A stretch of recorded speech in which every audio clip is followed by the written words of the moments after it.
Good evening, good evening, good evening. Thank you for joining me here. As always, we're going to be, going over the State of the Union. Now, this one, Trump has said is going to be a long one. Okay, he said it's going to be a long one. He said he has a lot of things to talk about. Okay, I guess that's what we're doing here. So we're going to go over a few things that he wants to discuss. No, Harley. I'm not sure if I got this right. Okay, there we go. All right, let's get into some things before your full broadcast starts. Let's see. President Donald Trump Sr. says he has a lot to talk about tonight. He's returning to Congress to deliver a State of the Union address at a consequential moment in his presidency, with his approval ratings near an all time low and rest of supporters waiting for him to deliver more tangibly on their struggles with the cost of living, and others just waiting for him to kick the bucket. What? Everybody's thinking it. I just said it. You know, tears what it is. On top of that, the Supreme Court it illegal just declared illegal the tariffs that have been central to his second term. And the foreign policy changes he promised to fix easily now don't look so simple, with another potential military strike against Iran looming.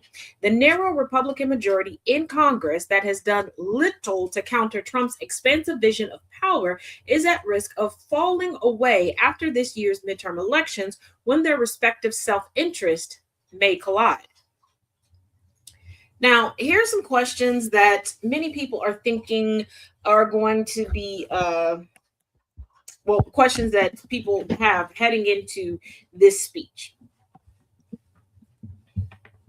How awkward will things get with the Supreme Court? Trump Sr. did little to hide his rage last week when the Supreme Court struck down his far reaching tariff policy. He didn't just say that the justices who voted against one of his signature issues, including two who he appointed, were wrong in their legal reasoning. He said they were an embarrassment to their families. I don't think so. Now, many of those justices are likely to be seated in the front of the House chamber as Trump delivers his address. Will Trump criticize the justices to their faces? Yeah, because he enjoys posturing and he knows that he has the Secret Service. And I don't think anybody would jump up and try to punch him on camera. I don't know. The times we're living in, the timeline that we're in, I don't know. Okay, it might be on somebody's bingo card. It might happen. I don't. Will he somehow show restraint in keeping his criticism limited to the decision itself? Nope. Trump Sr. would not be the first president to use the State of the Union to address as a chance to criticize the court. During his 2010 address, President Barack Obama said the court's Citizens United decision, which opened the way for millions of dollars in undisclosed political spending, would open the floodgates for special interests, prompting Justice Samuel Alito to shake his head and mouth, "Not true." Since then, attendance by Supreme Court justices has become more sporadic. Alito began skipping them after the 2010 speech. I bet you did, Alito. Joining fellow conservative Justice Clarence Thomas, who has long argued the speeches are too partisan. By last year, when Trump delivered a special address to Congress, just four members of the court, Chief Justice John Roberts, along with Justices Elena Kagan, Brett Kavanaugh, and Amy Coney Barrett, were in the House chamber. I wonder why. It's always the ones that don't mind being partisan when that's not what they're supposed to be. But who cares about rules and regulations during this time of the Trump? At the time, Trump greeted the justices warmly, even telling Roberts, "Thank you again, I won't forget it." The comment was interpreted as Trump showing appreciation for the court's decision granting broad-based immunity to the presidency. But Trump said on social media he was merely thanking the Chief Justice for swearing him in. And I woke up this morning as a white man.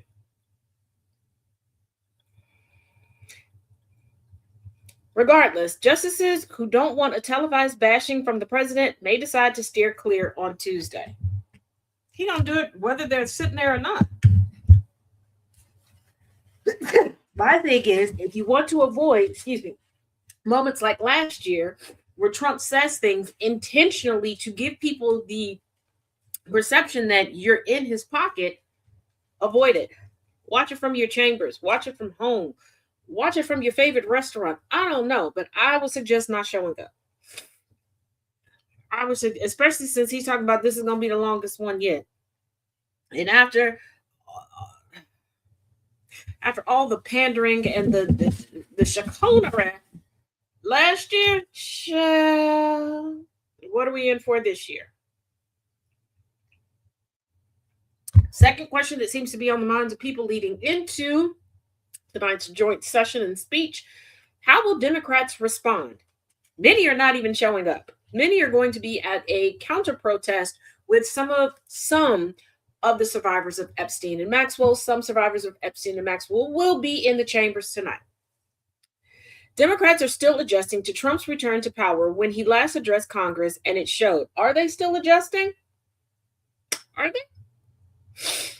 During his 2025 joint address, Democrats entered the chamber with signs containing messages ranging from "Save Medicaid" and "Musk steals" to simply "false." Representative Al Green, Democrat out of Texas, heckled Trump at one point, prompting his ejection from the chamber. But MTG could do all of that when she came in that squirrel coat that one time at band camp. The signs were widely criticized as contrived, and Green's protest was something of a distraction. For voters who were outraged by Trump's aggressive use of power during his opening months in office, the scene didn't offer much confidence that Democrats were in a position to serve as an effective check on the White House. Here's the thing. Y'all claim that y'all want the Democrats to match energy. Then when the Democrats match energy, then you complain about that. You say that Trump doesn't play by the rules, so the Democrats don't need to play by the rules. When the Democrats are like, bet, hold my beer, y'all complain. You don't want change. You don't want equity. You just want perpetual complaining. So I guess you're just going to complain even when you're in the box. Okay. Democrats are aiming to avoid a repeat of last year's tumult. Expect fewer signs and possibly fewer Democrats in the chamber at all. Dozens of lawmakers have said they won't attend the speech, with some planning to attend rival events in Washington. Here's the thing. Y'all have a problem with the Democrats that you elected to represent you using signs to properly represent you and the dissent that you claim that you have, but y'all didn't complain about mass deportation signs at the RNC. Y'all love the signs that y'all see at these little social gatherings that y'all have labeled "No Kings" and anti-ICE. But that may help avoid some of last year's theatrics, but it might do little to encourage frustrated voters that Democrats have a coherent, effective message a decade into Trump's political rise. What rise? Because he's a lame duck at this point. He is now officially a lame duck president. And no, I'm not being cruel or mean or demeaning towards Trump. That's essentially the second term of any president. When we get to this point, he's a lame duck. What's he going to do? And after Democratic governors boycotted a White House dinner with Trump over the weekend, skipping the State of the Union may only reinforce the sense that America's two main political parties are charting fundamentally different courses. They've been charting fundamentally different courses.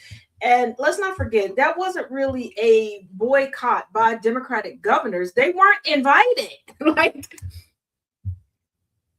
It was the Republican governors, some of them, that boycotted, that protested, because they're like, oh, we're not going to show up if you don't invite the Abigail Spanberger, Virginia's newly inaugurated governor, will give the Democrats' official response to Trump. Okay, all right.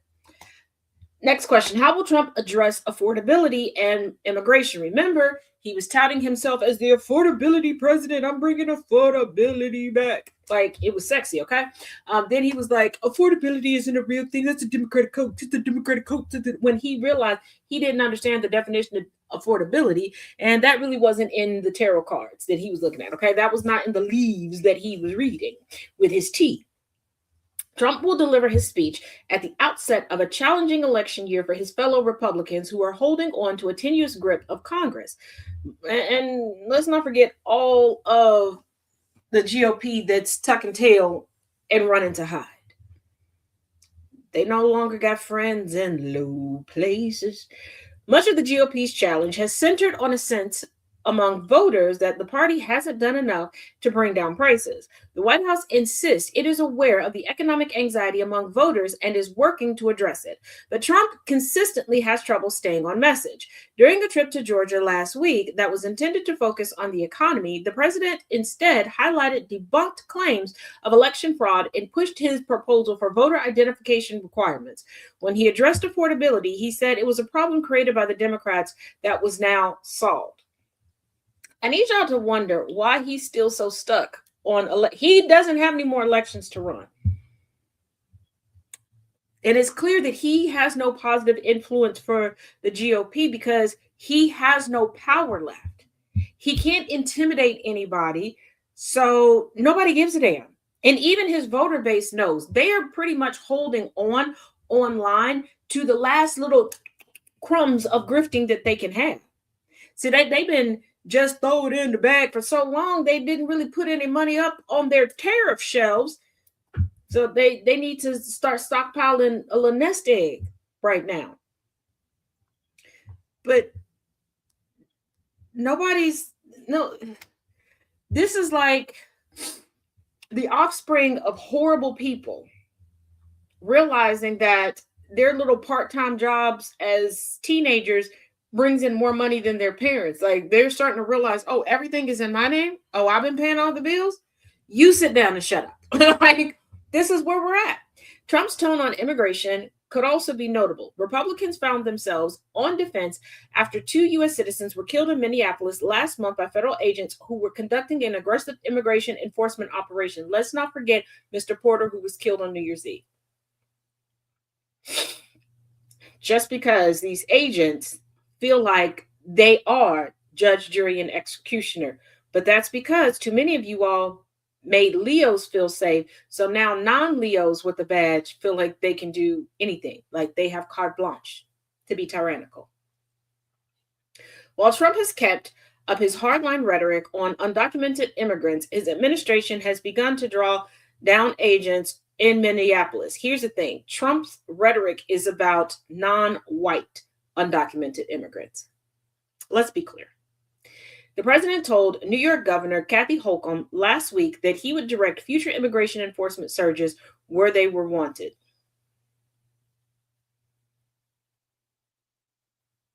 Nobody wants your shit.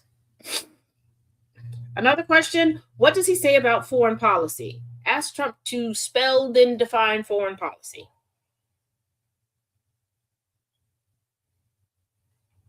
I'm just saying. I'm just saying.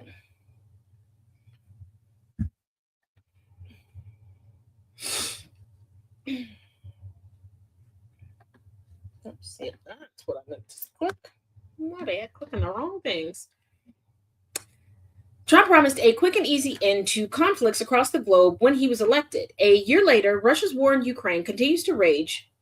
There's a fragile ceasefire in a war-torn Gaza, and Trump is threatening a major military strike against Iran just 8 months after he claimed the U.S. had obliterated the nation's nuclear facility. For someone who claims that he stopped all of these wars, there doesn't seem to be any slowing up, any easing up of any wars. But also, didn't he say he didn't care about peace because he didn't get a peace prize? He also can't get a piece of ass, but you know. Let's not forget about his military action in Venezuela less than 2 months ago, in which U.S. forces snatched leader Nicolas Maduro. Trump has said repeatedly that he's going to run the country. Trump, you can't even run to the bathroom. Just saying. Trump supporters may cheer his America First rhetoric, but the Republican president is showing far more globalist tendencies 1 year into his second term. and the prospect of war with Iran is real. Trump has already built up the largest U.S. military presence in the Middle East in decades. Last week, he warned the Iranian regime that bad things will happen soon if a nuclear deal is not reached. Trump, you don't have a control or a handle or understanding about what's going on within these borders, and you Trump. Okay. How long will he go? Hopefully, as long as he can in the bedroom. Quick, fast, and in a hurry. But, because, well, it is at last it's sundown time. Oh, yeah, they didn't think about bumping this up to early in the day. He's going to sundown. He's going to sundown hard. Oh, I'm glad we're chronicling this for prosperity. Trump is rarely one to self-edit. Rarely. There's been a time where he self-edit. His speech last year, technically a joint address and not the State of the Union, clocked nearly 1 hour and 40 minutes. Yeah, that was a bullshit. I made it entertaining, though, because that's what I do. But that was the bullshit. That was, That was the longest speech to a joint session of Congress, and Trump may want to notch another record because that's the only way he seems to be able to make history. It's always in a negative, unnecessary way. It's always setting records for the wrong things lasting long.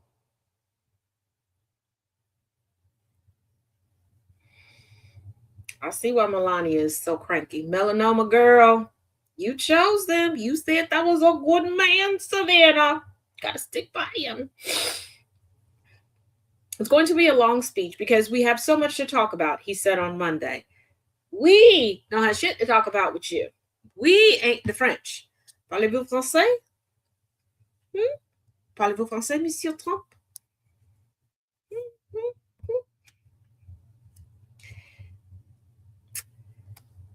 Now, also coming in before we get started with the festivities, U.S. men's hockey team visits Trump at the White House on its way to his State of the Union.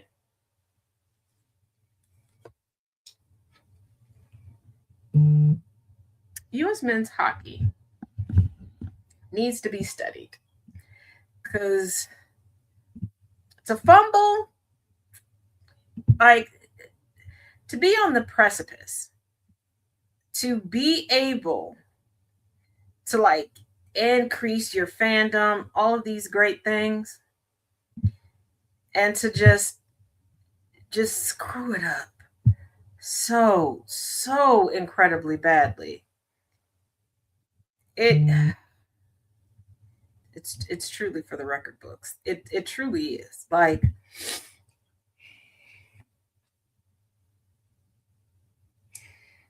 but I will say, on behalf of women's hockey in the U.S.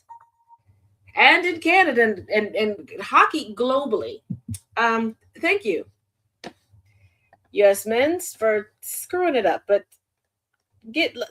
pushing people in a whole nother direction. We love it. We love that here.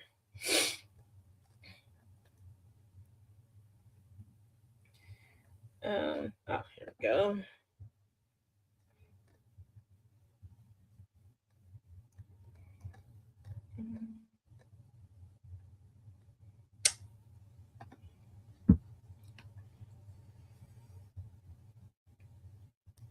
Oops.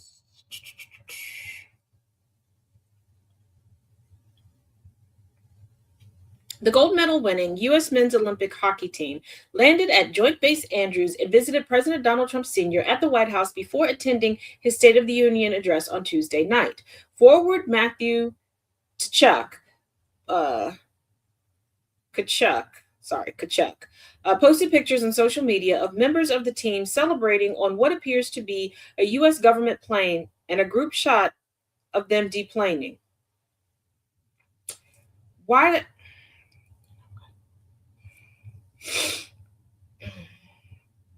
The U.S. beat Canada 2-1 in overtime on Sunday at the Milan Cortina Olympics.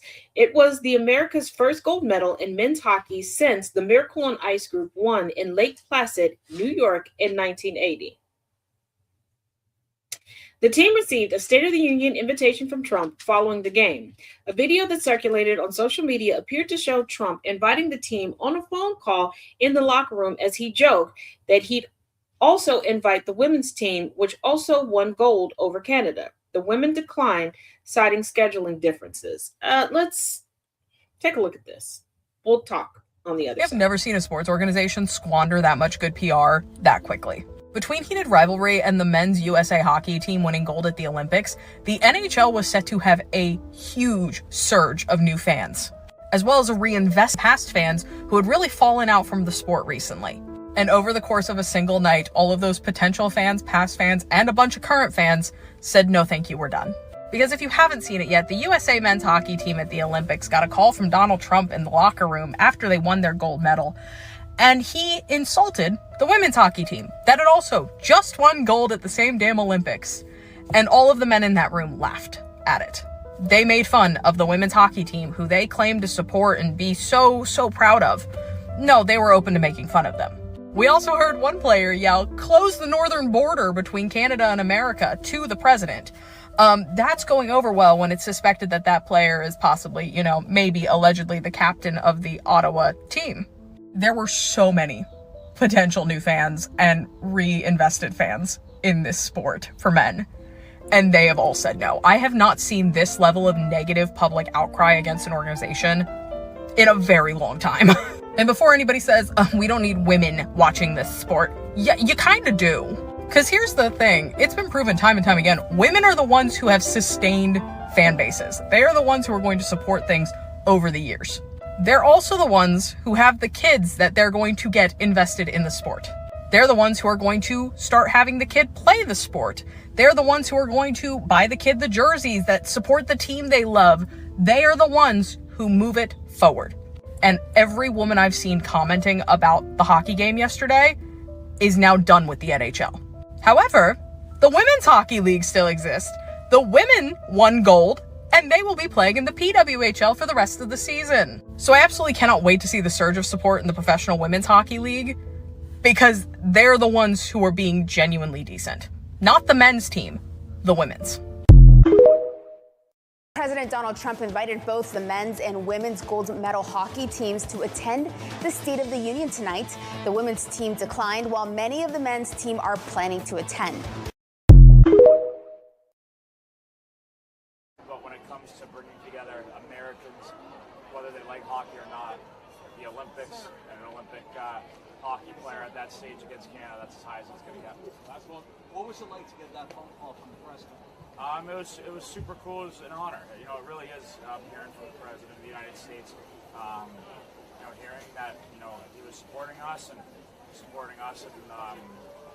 all the other athletes and wanting us all to bring home as many gold medals as we can. So we're definitely honored to represent him and the millions, hundreds of millions across the country and bringing the gold medal back. All of what other athletes was Trump Sr. in support of? And was it necessary for you to laugh at the expense of women who have the most dominant hockey program in the United States right now?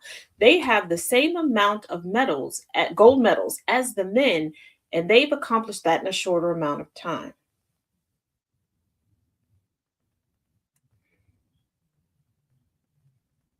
But when Trump told a sexist joke, y'all chose to laugh. Even when there's a set of brothers on this team whose mother is a phenom when it comes to hockey, who's coaching on the women's team. So that lets you know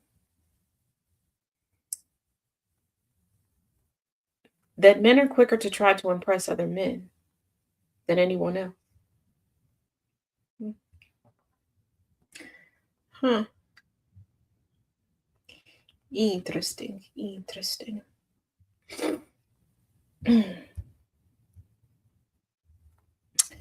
Let's see. Trump versus Netflix, Kash Patel's boondoggle, Colbert's shockwaves. I know. Sounds confusing. Let's go through it. The big picture. The chattering class woke up Monday with a lot on its plate. MAGA influencers are turning up the heat on Netflix and its board member, Susan Rice, while the Colbert CBS FCC soap opera found new legs on Capitol Hill. FBI Director Kash Patel's Olympic beer spraying moment became a Rorschach test for media loyalties, and the left calling it a dereliction of duty, and the right calling it a celebration. The BAFTA Awards handed the Oscar race a shakeup, then handed it a racial slur incident that overshadowed everything. And Peter Atatia is finally out at CBS News, weeks after the Epstein files made his continued presence untenable. Let's break it down further. MAGA turns up the heat on Netflix. The story started with a Truth Social post and a Laura Loomer screed. By Monday morning, it had become the clearest test yet of whether the Trump administration will use regulatory muscle to punish a media company for the politics of its boardroom. Trump's demand that Netflix fire board member Susan Rice or pay the consequences was triggered by Loomer's claim that Rice had threatened Trump supporters when she warned that companies bending the knee to Trump are going to be held accountable when Democrats return to power. Loomer framed it as Rice threatening half of the country. Half of the country didn't even vote for him. Y'all need to stop this lie. You need to stop projecting, because your projection continues to be confessions. These are your confessions. Yeah. Loomer framed it as Rice threatening half of the country with weaponized government and political retribution. You mean what's occurring right now? Senator Rafael Cruz amplifies the framing. Does Netflix stand by their board member threatening punishment and persecution for half of America? What half? Half of America does not stand by this shit.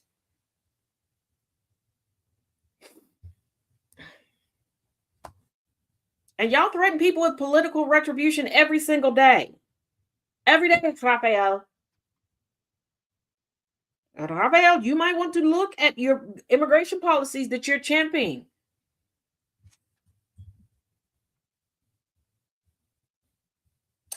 CNN's reliable sources, Brian Stelter, was careful to note that Rice actually said versus what Rice actually said versus what Loomer claimed she said, a distinction the MAGA media ecosystem largely ignored. Stetler also flagged the irony. Trump threatening a private company over its board composition is precisely the kind of government meddling that traditionally conservative free market types would decry. He noted that New York Post columnist Charlie Gasparino acknowledged the Rice controversy plays into GOP skepticism of Netflix politics, while also openly telling investors they should take the money and run on any Paramount counteroffer, suggesting the Netflix WBD deal only clears DOJ antitrust if the presidential election were tomorrow and a Dem is in the office. Netflix co-CEO Ted Sarandos in London for the BAFTAs battled away the politics with a line that will define the coverage cycle. Gee. He likes to do a lot of things on social media. On the merger itself, this is a business deal. It's not a political deal. Status's Oliver Darcy covered the Paramount bid subplot. The David Ellison-led company submitted its revised offer Monday as a negotiating window closed while keeping the political pressure front and center. Simon Owens went further, arguing Netflix comes out ahead regardless of who wins the WBD bid. If it gets the deal, great. If not, it forces Ellison to overpay and saddle Netflix's biggest competitor with debt for years to come. What the newsletters largely avoided interrogating, the precedent being set. If a president can threaten a merger based on the political view of a board member, what merger is safe? Stetler gestured at it. Nobody went all the way there. The takeaway, Loomer lights the match, Trump posts the threat. Sarandos plays it cool, and the media class covers the drama without quite reckoning with what it means that the DOJ antitrust review of an $83 billion deal now runs through Truth Social. Here we got 3 takes. Kash Patel's Olympic hangover. The FBI director flew to Milan on a government jet held some meetings and was caught on video spraying beer and screaming in a locker room while the U.S. men's hockey team celebrated its first gold medal since the Miracle on Ice. Then he came home and attacked the reporters who covered it. The newsletter sorted the story very differently depending on where they sit. Brian Stetler, CNN's reliable sources. Methodical. Stetler reconstructed the FBI's denial campaign. Spokesman Brian Williams spent days ripping MS Now's Ken Dilanian for reporting Patel would be partying on the taxpayer dime, calling Dilanian's outlet a rag. The video dropped. Stetler framed it as a credibility problem for the Bureau, not just for Patel personally, and noted the trip coincided with the Mar-a-Lago shooting, cartel violence in Mexico, and possible Iran strike preparations.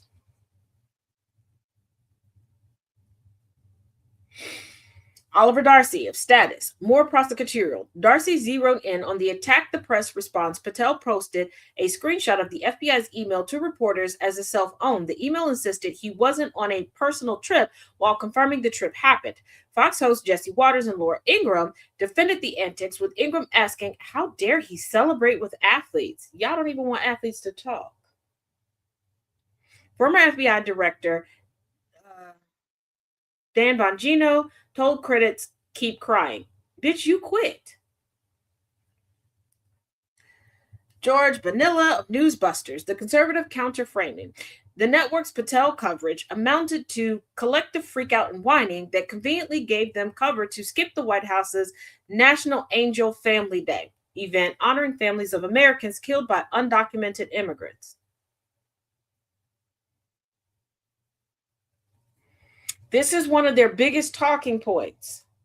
And it wasn't even cut. In Newsbusters telling, the media's obsession with Patel's beer wasn't journalism. It was selective outrage that buried a story the left didn't want told. So tell it. Why are you telling this story? Why not tell the story that you're claiming everybody else is not telling? Takeaway. Stetler sees a credibility crisis. Darcy sees a press freedom story. Newsbuster sees a coverage agenda. All three are describing the same locker room. None of them are entirely wrong.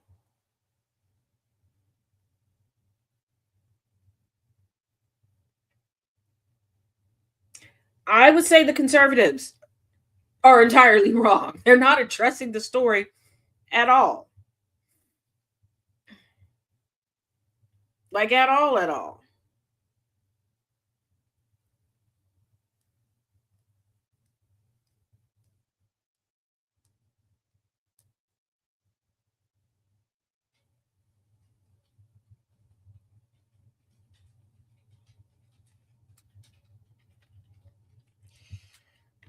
But I guess.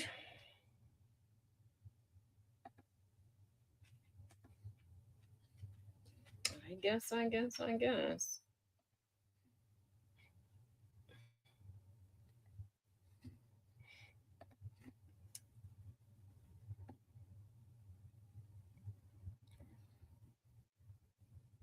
And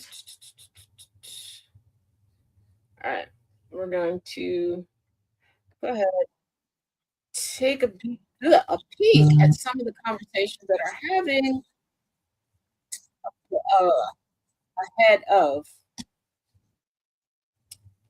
the State of the Union.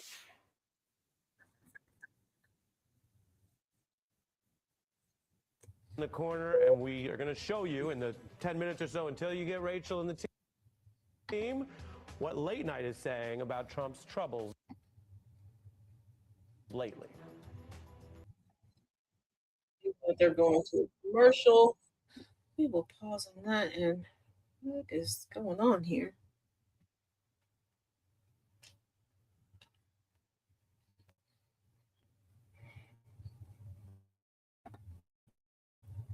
Okay, well, let's check in with PBS really quickly, darlings.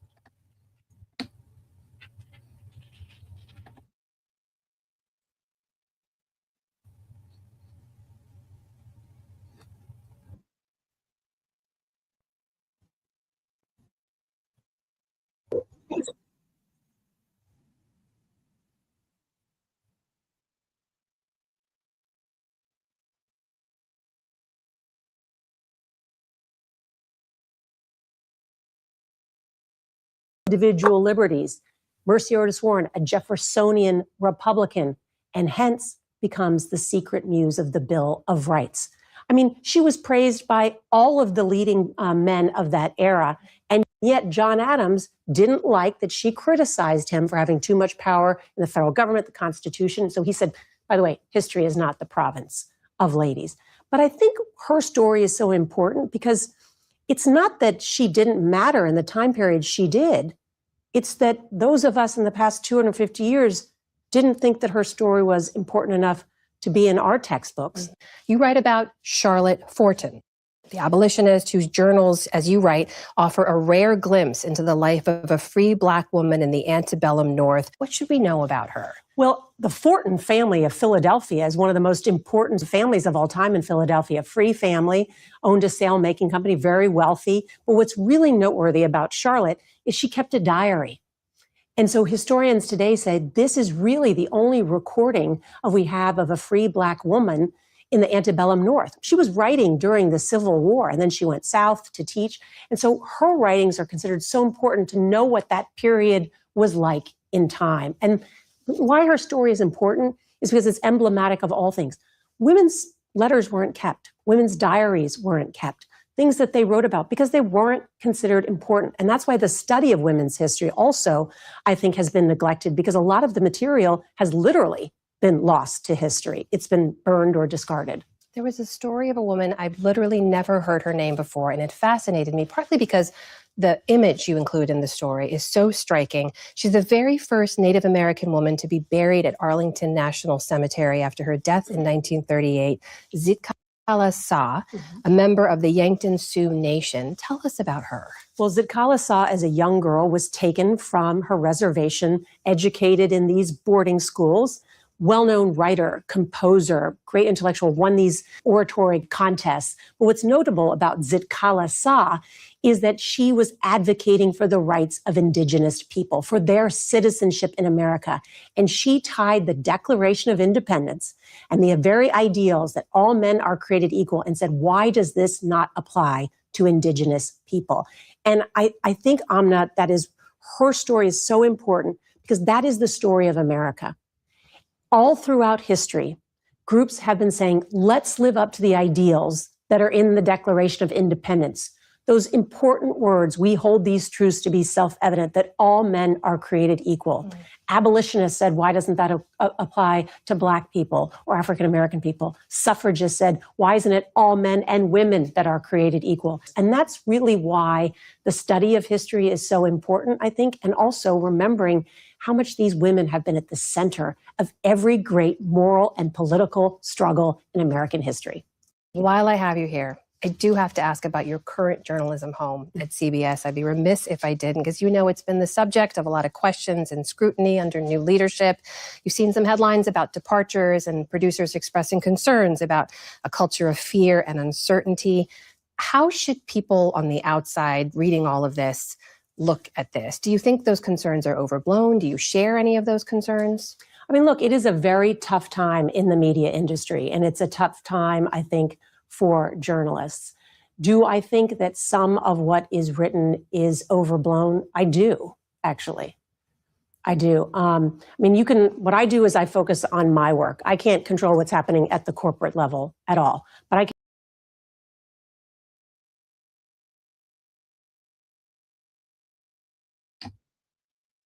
I bet you didn't. I bet you didn't feel any pressure.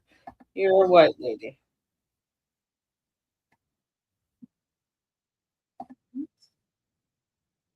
Since it's going to be discussed,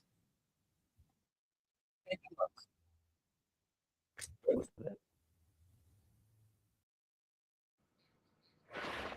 This was Donald Trump's most humiliating legal defeat yet. Somebody finally had the balls to say we're illegal. Trump doesn't give refunds. I mean, if he gives a refund, it's like when Rumpelstiltskin says his own name. He shrivels up and he disappears. Trump won after the majority justices calling them fools and lapdogs for the rhinos and radical left Democrats who have been swayed by foreign interests. Yes. And Trump has been very clear. He will not be swayed by foreign interests. only by foreign golden plane, foreign golden crown, and foreign golden FIFA Peace Prize. The word is getting out. Not all that glitters is gold. Now, I told you Rachel is just minutes away on this big night. We have our full team coverage for the hours going into this thing. You can see there, we're all going to be there together. Rachel takes over right after this break. Stay with us.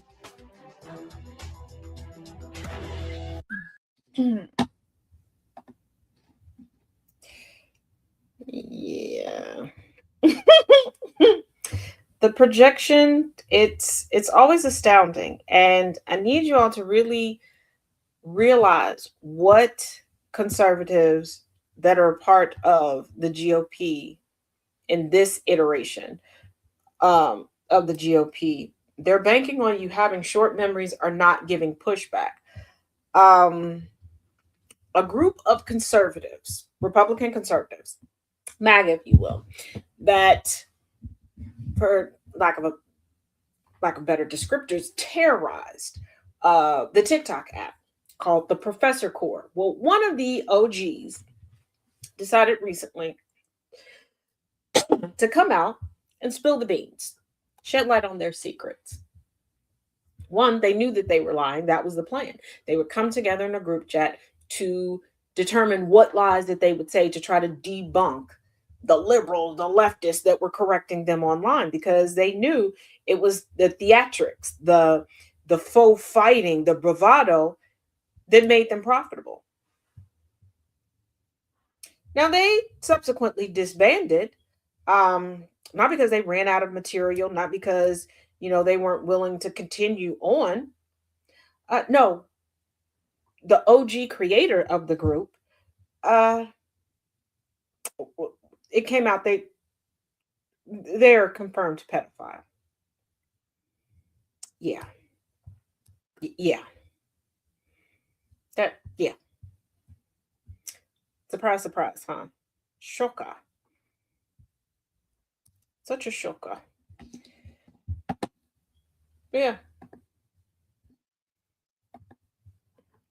I need you to realize that that's their end game. That's their goal. They know it's BS. They know, and I need people to stop calling MAGA stupid. Because the more I think about it, they're not stupid. These are people who will come up and create memes, deep fakes, fake videos, fake narratives in record time to cover for, to lie for, to protect their political party. You can't be stupid in doing those things. They know precisely what they're doing. They're smart. They may not be genius level, but they're not stupid.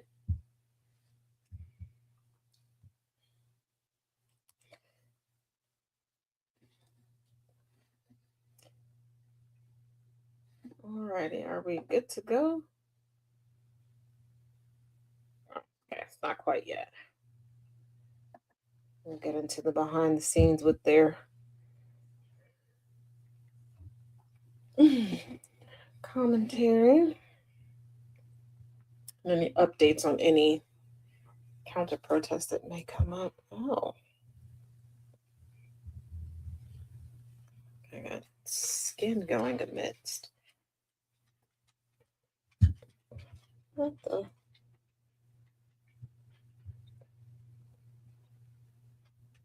Oh, great.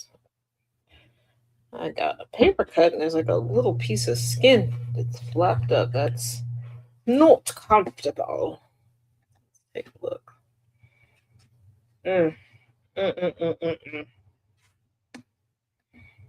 No, but yeah, that's why when people were saying, like, regarding immigration, regarding all these different things, we were lied to. No, you weren't. You weren't lied to. You lied to yourself. You lied to other people. You have to think these are people who lied, pretended to be federal agents, pretended to be medical personnel online during COVID, and legitimately sacrificed their children, their parents, their grandparents, their supposed loved ones for the sake of online clout and to own the libs. Like, I want you to think about how depraved these people have to be to put together all this crap. And not only to just put it together, but what they're willing to give up in order to do it.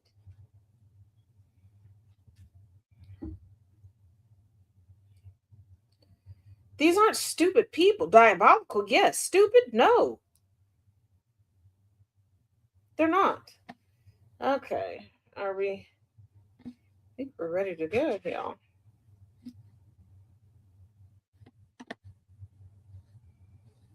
Are they frozen over there? Ah, here we go. Take a look.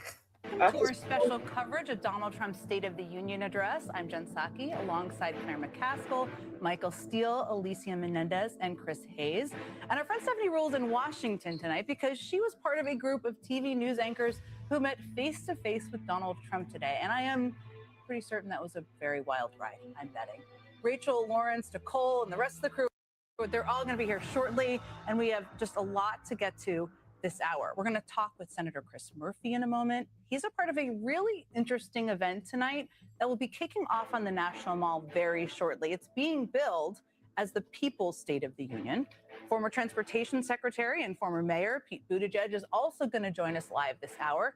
Very few people can cut through the BS as well as Pete Buttigieg can, and boy, do we need that in this moment. And a little later, I'm going to show you part of an interview I just did with California Governor Gavin Newsom. He has a lot of thoughts on what to expect from the speech tonight. And so you're going to get an exclusive first look at that conversation a little bit later in the hour. But we're going to start tonight with an increasingly weak president addressing the nation at a moment when he finds himself more unpopular than ever before. A new poll from the Washington Post and ABC News finds that more Americans disapprove of the job Trump is doing than at any other point in his second term. And a new Reuters Ipsos poll finds that 61% of Americans think the president is becoming erratic with age. I guess we're going to find out if their suspicions are confirmed tonight as we watch this speech coming up in just 2 hours. Without age. Of course, the speech also comes on the heels of a major Supreme Court rebuke of Trump's signature tariff policy just last Friday. And tonight, the president, who is not exactly known for his impulse control, I think it's very safe to say, will be in the same room with those justices for the first time since that ruling. They sit literally right in front of the dais. He's going to be staring right at them during most of the If they show up, we don't know if they're going to show up. With the people he called a disgrace to our our nation, not obligated to show an up. embarrassment to their families, literally just days ago. The president's address also comes as multiple members of his cabinet are embroiled in scandal. Some from allegations of sexual assault the Labor Department is currently dealing with, to the various revelations, and we don't have time to get into all of them, but you know them well, about Kristi Noem's mismanagement of the Department of Homeland Security. And her affair, that's why she's not wild video, you all have seen it, of the FBI director. You can see it on your screen right now, just in case you haven't, guzzling beer with the U.S. men's hockey team in Italy on a trip paid for by U.S. taxpayers, by all of you. And many of these cabinet officials will be in the audience tonight as visual representations and reminders of just how chaotic and inept this administration has become. And then there's the issue that Donald Trump cannot hide from, no matter how hard he tries, no matter what he says, the Epstein files. Just 3.5 weeks after the Trump administration claimed to have concluded its release of the files, today, MS now confirmed that the Justice Department has withheld notes and memos reflecting FBI interviews from its release of the Epstein files, including interviews with a woman who accused President Donald Trump of sexually abusing her when she was a minor. According to NPR, the withheld documents could total more than 50 pages. Name Trump. In response to that reporting, the White House continues to claim that Trump has been exonerated. And the Justice Department claims that nothing has been deleted from the Epstein files, which I'm just going to note here doesn't address the issue, since some of the documents were withheld from the release altogether. That's a big question here and a big red flag. So it's safe to say that Donald Trump is going into this speech at a time when he has a lot to answer for, and we have no idea how he will handle all of those X factors tonight. The Epstein survivors he let down, they're going to be sitting in the audience, a number of them. The people who have been victimized by his rogue immigration agents sitting in the audience as well, and coming face to face with the Supreme Court justices who just ended his signature economic policy. If So yeah, they it's show bound up. to be a bumpy ride. Everybody buckle up out there, but we're all going to be in this together through the course of the entire All evening. So let's bring in our friend, together. let's bring in our panel here and talk to everybody here. I'm going to start with you, Chris Hayes. You've covered all of Donald Trump's State of the Union addresses, Yeah. wild rides as they have all A been. large fraction of my one precious life. What do you, a large fraction, hours of your precious life? They're always short and concise and to the point. Yeah. What are you expecting tonight? What are you watching for? I mean, the biggest context here, right, is just what a remarkable difference a year makes. Just what it's like for him to walk into that chamber tonight. I mean, a year ago, it wasn't officially a State of the Union, but a joint address to Congress. You know, he just won this election where he had actually won a plurality of the votes. Like, he actually won more voters than he lost for the first time. There was this sense that, like, there was this big vibe shift and cultural shift, and you could go through the exit polling and look at group after group after group that moved from Democrats to Republicans, and maybe this was some new era of, you know, Trumpist national conservatism, and a lot of that feeling of like this like juggernaut, and it's just completely different this time. Like, he just lost a bunch of votes with his own party on tariffs in the last few weeks in both the Senate and the House. He just got smacked down by the Supreme Court. Great gifts, and when it comes down polling to at underwater 10 to 20 points on immigration. looks at you and nothing is going right in any traditional political sense for him. And what's strange is that you see these twin impulses in the coverage around this as they're like telegraphing what they're going to do. There's always some part of the Trump operation that's basically trying to do some version of like normal politics. Like, we're announcing electricity affordability deals tonight. And like, yeah, that's the kind of thing any president of either party would do tonight. But do we think that's going to be the headline coming out of tonight? Like, is Donald Trump going to stick to the script? No, he's going to go off on the kind of venomous tangents that he likes to, and he's going to riff, and he's got one mode. And whether he's, just won an election or he's 20 points underwater, it's the same mode. And if people don't like that mode, that's the mode they're going to get tonight. It's such an interesting point. I reread his speech from last year, and to your point, I mean, he compares himself to George Washington in that speech as like a historic figure. He thanks Kristi Noem and Tom Homan by name. Can you imagine that? It's just a very different backdrop. Michael, so what about you? What are you looking for tonight? Yeah, I think Chris laid down sort of the foundation of what tonight is going to be about, and how Donald Trump will step onto that podium. And how he sees his presidency at this point. And it is through the lens of that one mode, because he's all about what's in his head and what he thinks he's doing to achieve the goals and the ends that he has in mind, which is the grift, which is the power grab, which is the reconstruction of government, which is the deconstruction of the Constitution. So to some of what you said in the intro, Donald Trump will account for none of the stuff you laid out. None of it. He will not address the victims, the survivors of Jeffrey Epstein. He may even side glance, ridicule them. Yeah, I mean, you never know, right? He will not. He will come after that Supreme Court because they're sitting right in front of him. If because they his show up, mind cannot stay on the script. Let's not forget. It says, if do not he address shows the up, Supreme Court in the room. But if they rather, show like a big bold. go past that. Be the bigger guy because you're the president. No, he wants to let them know how he personally feels. And the last piece, I think, when you look at a speech like this, as we all at this table know, and keep in mind, the person State of the Union is about a couple of things. It's a lot of things. It is about a reintroduction of an administration when it's fallen on hard times. It is about creating greater lanes of opportunities if you're in your second term and you want to put the vision thing out there. None of that is going to be in play here, because the vision thing is what we've already seen playing out, right? So there's not about, what we're going to do tomorrow that's different from what we're doing today. No, we're doing more of what we're doing today tomorrow, only on a bigger scale. So I think that's going to be some of the interesting storylines, to Chris's point, that are going to be the headlines tomorrow morning. It won't be about some really probably nice initiative that could benefit a small group of Americans, at least, on the front pages. It'll be about how the president basically trashed the Supreme Court, ignored the victims of Epstein, and walked past a lot of opportunities. A lot of like rooting for impulse control sitting among White House staffers, I'm sure, during this speech. Alicia, to Michael's point, I mean, their guests. There's going to be a seat for Virginia Giuffre that's open in the audience. I don't think any of us expect that he's going to acknowledge that unless he does it in a glancing critical way, as Michael said. But this is a huge backdrop for him. I mean, he can't get away from this issue.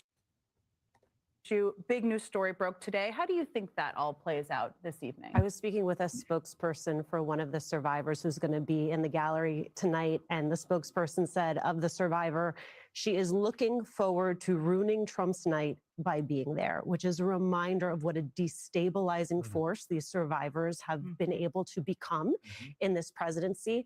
And as much as they are owed accountability and transparency and justice, I think this has become so much bigger than the survivors themselves. I think politically, it has become a question of which side are you on? Who is it that you represent? Do you represent the rich?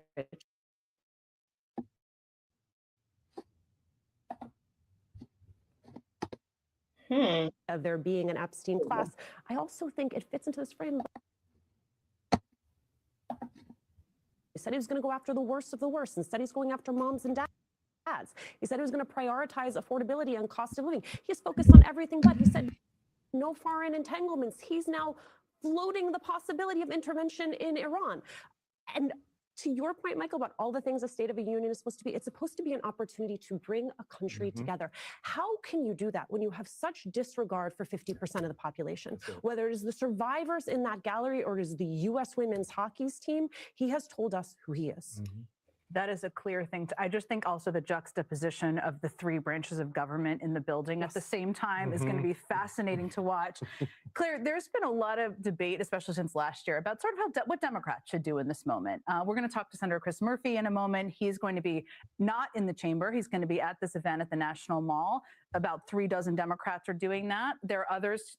Some may walk out. Some may choose to do other things. What do you think if you're a Democrat who's in a vulnerable race or running for office? What are you looking for, and how should you handle this moment or speech like this? Well, I think Hakeem Jeffries said some pretty smart things. You know, don't let him chase you off your block. You know, this is the House of Congress, not the executive branch. You know, by the way, there's lots of people that don't go to State of the Unions. Trust me. Maybe even somebody I know really well might have skipped a couple and not. But I'll tell you, I'm nostalgic about one thing. I remember vividly when we were trying to get past the partisanship in Congress. And our plan was we would take a date side, the Democrats on the other. So it's always,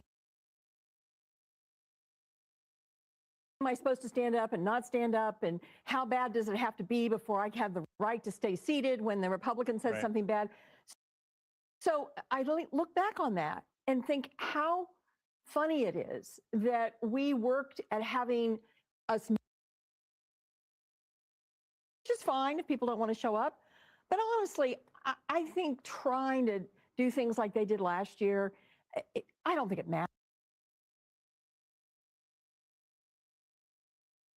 Here's what's going to happen. He's going to lie. He's going to insult people. And he's going to talk too long, none of which help him. On his numbers, because he is where he is because he wants ever. He actually believes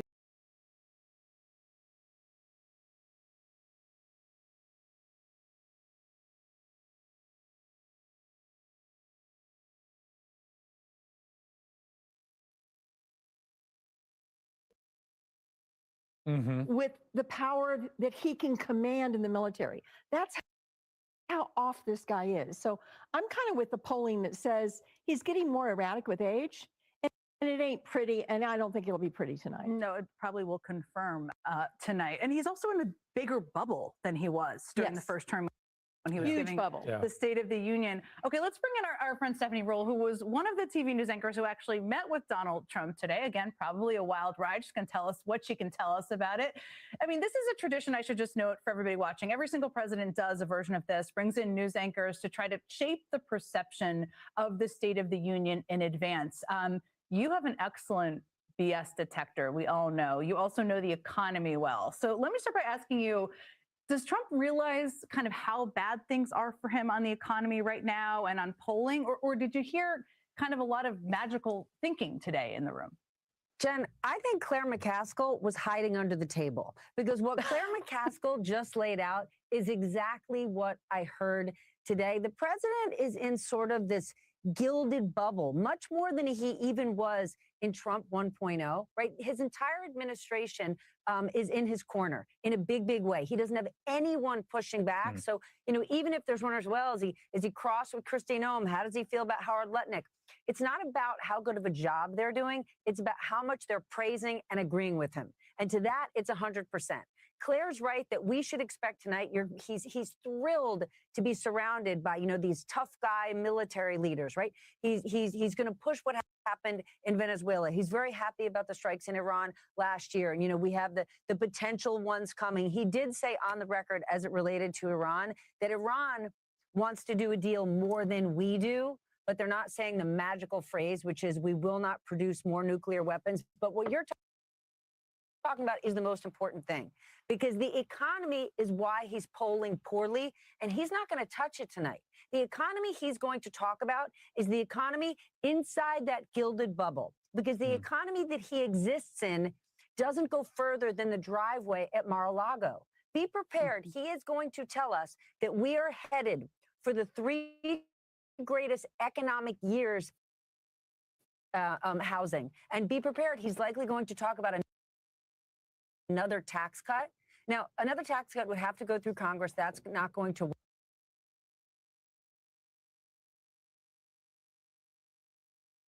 Taxes for a period of time, and that blows.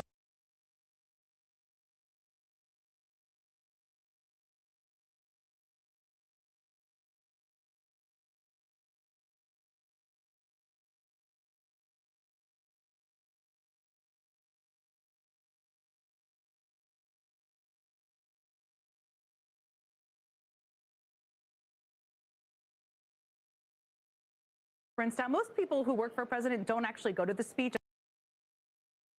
It's only a limited number. Most sit in the White House. Most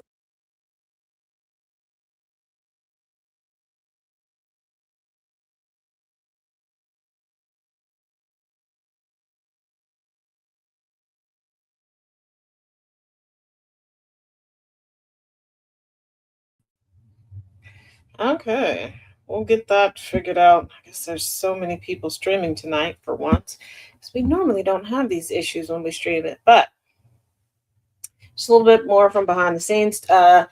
Trump to address the economy, tariffs, and foreign policy in his 2026 State of the Union address.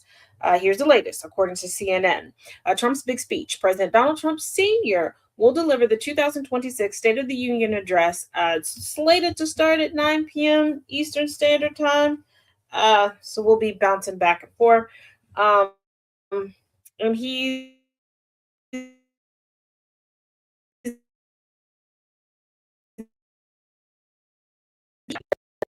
Number 2 House Democrat Representative Catherine Clark is joining at least a dozen lawmakers who will skip the speech. Virginia Governor Abigail Spanberger will deliver the Democratic response to Trump's address.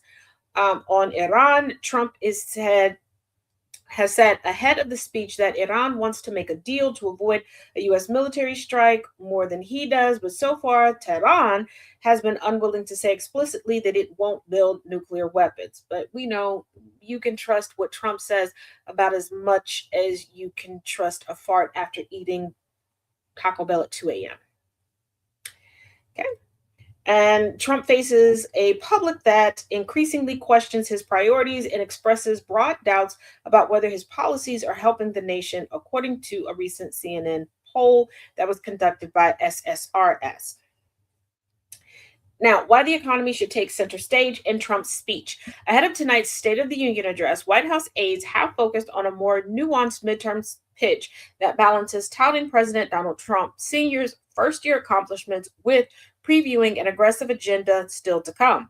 They've concluded that the president's political challenges are primarily a messaging problem, making tonight's speech one of the several key opportunities to shift America's mood on the agenda and the economy overall.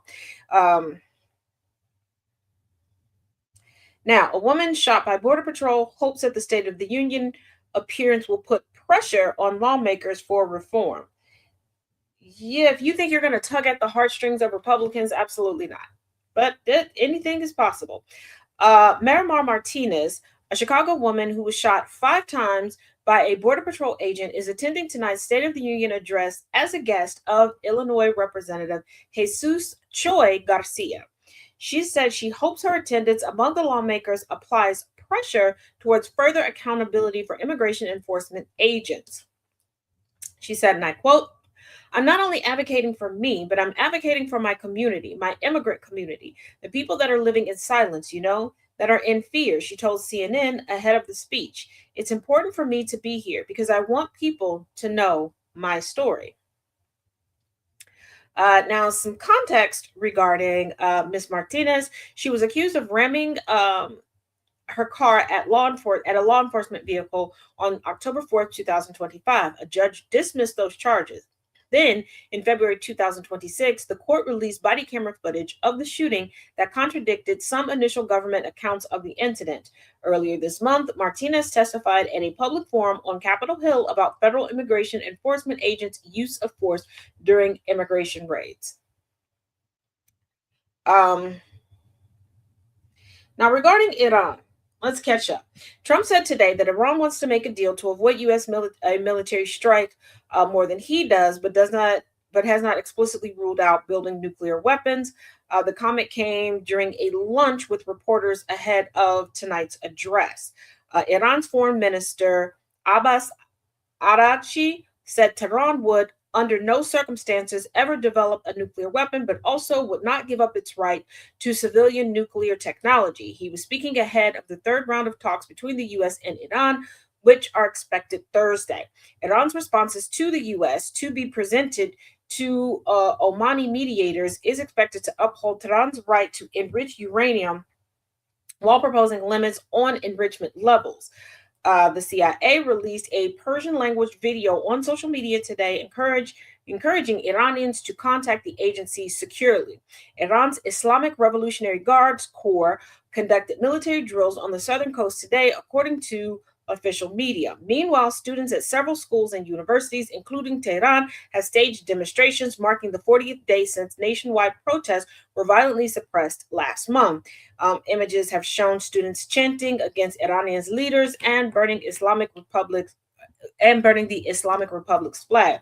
Iranian state-affiliated media downplayed the scale of the protests, instead highlighting pro-government rallies and support for the regime amid reports of clashes with anti-government demonstrators.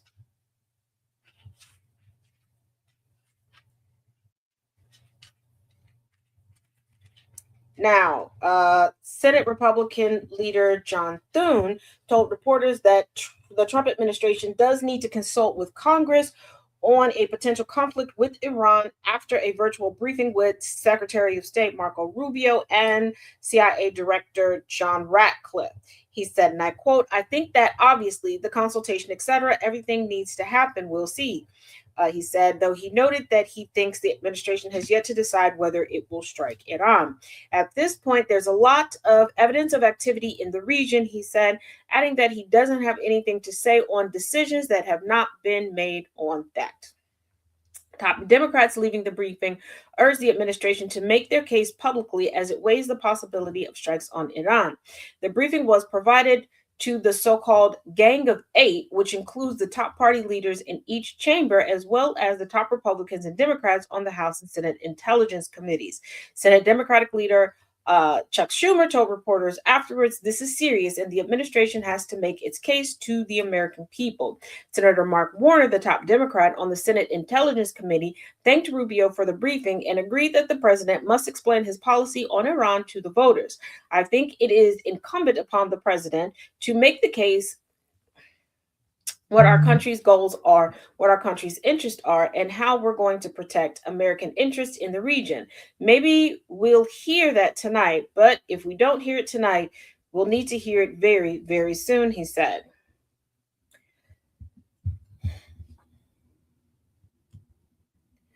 Democrats say they're only bringing guests with U.S. legal status disputing DHS.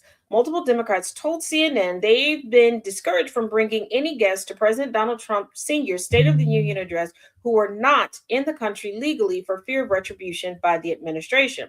The message did not come directly from the House Democratic leadership, but has been communicated informally among members, particularly those in the Congressional Hispanic Caucus,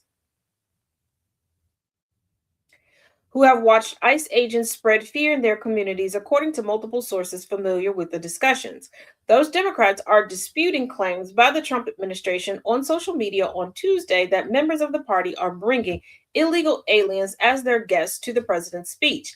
No undocumented persons would dare step foot in this building while Trump Sr. and his administration are here, Representative Lou Carrera of California told CNN. Democrats said they are careful not to bring anyone who is undocumented as a guest so that their identities are not made public, which could then lead the Trump administration to target them back home. As voters look for Trump to address affordability, this is what's in his health care plan. Concepts. They kid just a little bit. With health care top of mind for midterm voters and candidates alike, President Donald Trump Sr. has laid out his priorities for making cost and coverage more affordable. Dubbed the Great Healthcare Plan, the proposal released last month is largely a broad framework that calls for reducing drug prices, lowering health insurance premiums, and increasing price transparency. It's light on details and punts the hard work of coming up with specific legislation to Congress. The president has been under pressure to address the nation's affordability crisis, which includes the rising cost of health care. He's expected to address the issue in his State of the Union speech tonight. The plan calls for Congress to codify the most favored nation deals he signed with 16 drug makers in recent months. Following Trump's repeated demands, the plan calls for sending federal subsidy payments directly to consumers instead of insurers to allow them to buy health insurance on their own, which could result in higher premiums for those who remain in the Affordable Care Act exchanges. The proposal also asks Congress to restore federal funding for a second set of Obamacare subsidies that help lower-income enrollees with out-of-pocket costs, though that will likely raise premiums for many enrollees, experts say. Insurers would have to publish their rate and coverage comparisons in plain English, plus the share of their revenues paid out to claims versus overhead costs and profits on their websites. Also, insurers would have to publish the share of claims they reject and the average wait times for decisions. And any healthcare provider or insurer that accepts Medicare or Medicaid would have to post their prices and fees in their place of business. Also tonight, the number 2 House Democrat will boycott Trump's address. The number 2 Democrat in the House boycotting President Donald Trump Sr.'s State of the Union address tonight. I will not be attending the State of the Union tonight, Representative Catherine Clark said in a statement. Rather than listen to Donald Trump lie to the American people, I will be hearing from the people of my district about their personal experiences with skyrocketing costs, new barriers to health care, dismantled Social Security services, and brutal cuts to medical research. Shouldn't you have already been doing that?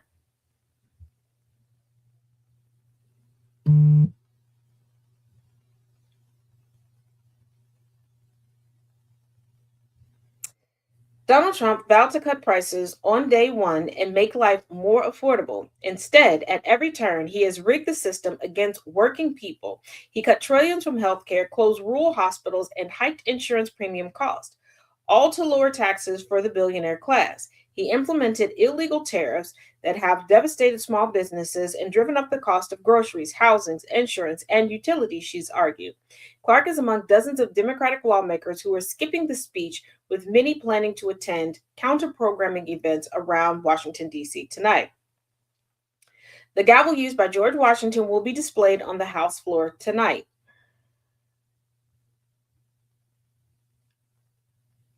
House Speaker Mike Johnson will display a historic gavel used by George Washington at tonight's State of the Union, becoming the first speaker in U.S. history to do so. They love creating history for all the wrong reasons, but I think it's quite ironic and slightly intentional. Maybe not. Maybe they aren't smart enough to figure this out, that during this particular time in history, we want to use a gavel from George Washington.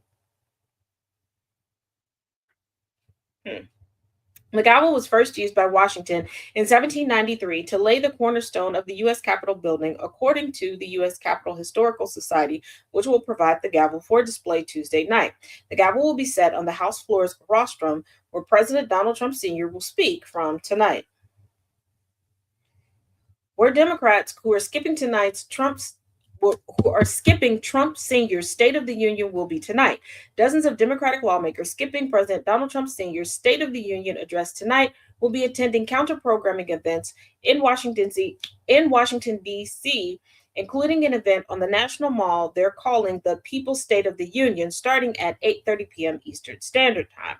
Another at the National Press Club billed as the State of the Swamp at 7 p.m. Eastern. Senate Democratic leader Chuck Schumer told reporters it's up to each member to make his or her choice on whether they will attend the State of the Union.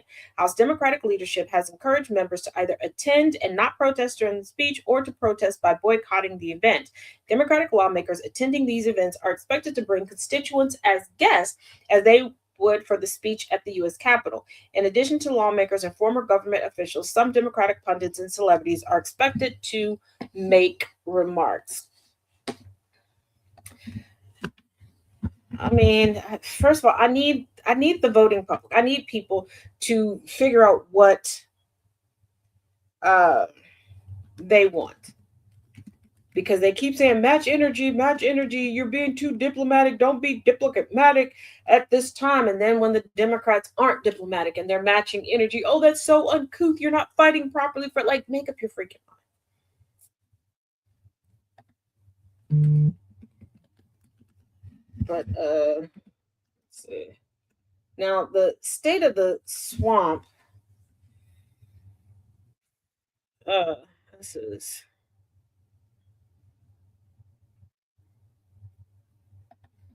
It's been going on for a couple years, I do believe. Let's see. That should be underway now. Let's see if we can find some coverage. Hold on. First link.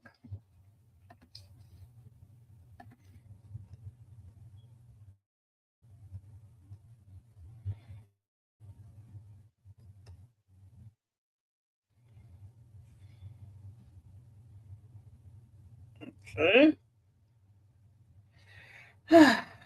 Let's try this.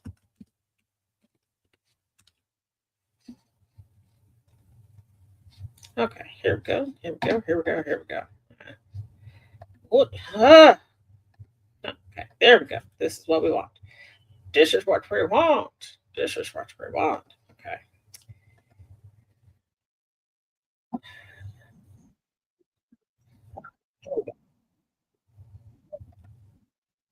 Un momento.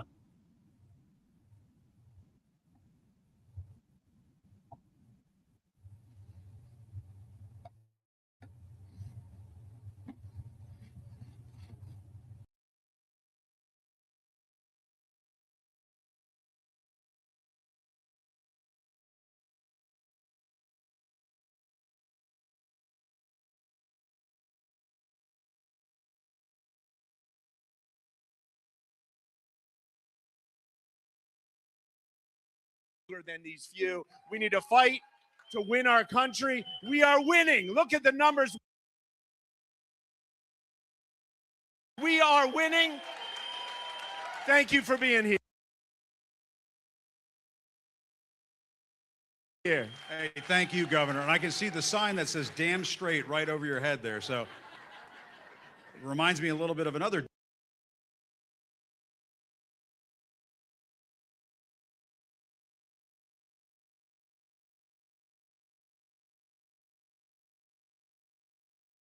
Delawarean back in the day who might have been down the street, and if only he were still there. But anyway, Terry Moran, independent journalist. Terry was being modest, a longtime ABC News correspondent, White House correspondent, Supreme Court reporter.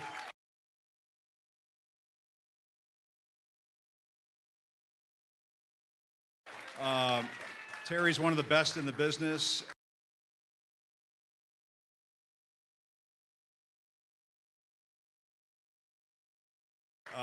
And, you know, Terry, you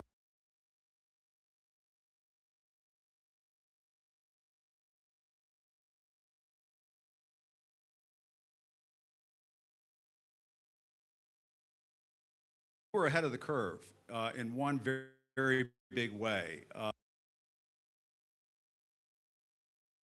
For those of you who don't remember, Terry put out a tweet about Stephen Miller, and it made a lot of news and pissed off some corporate overlords at ABC.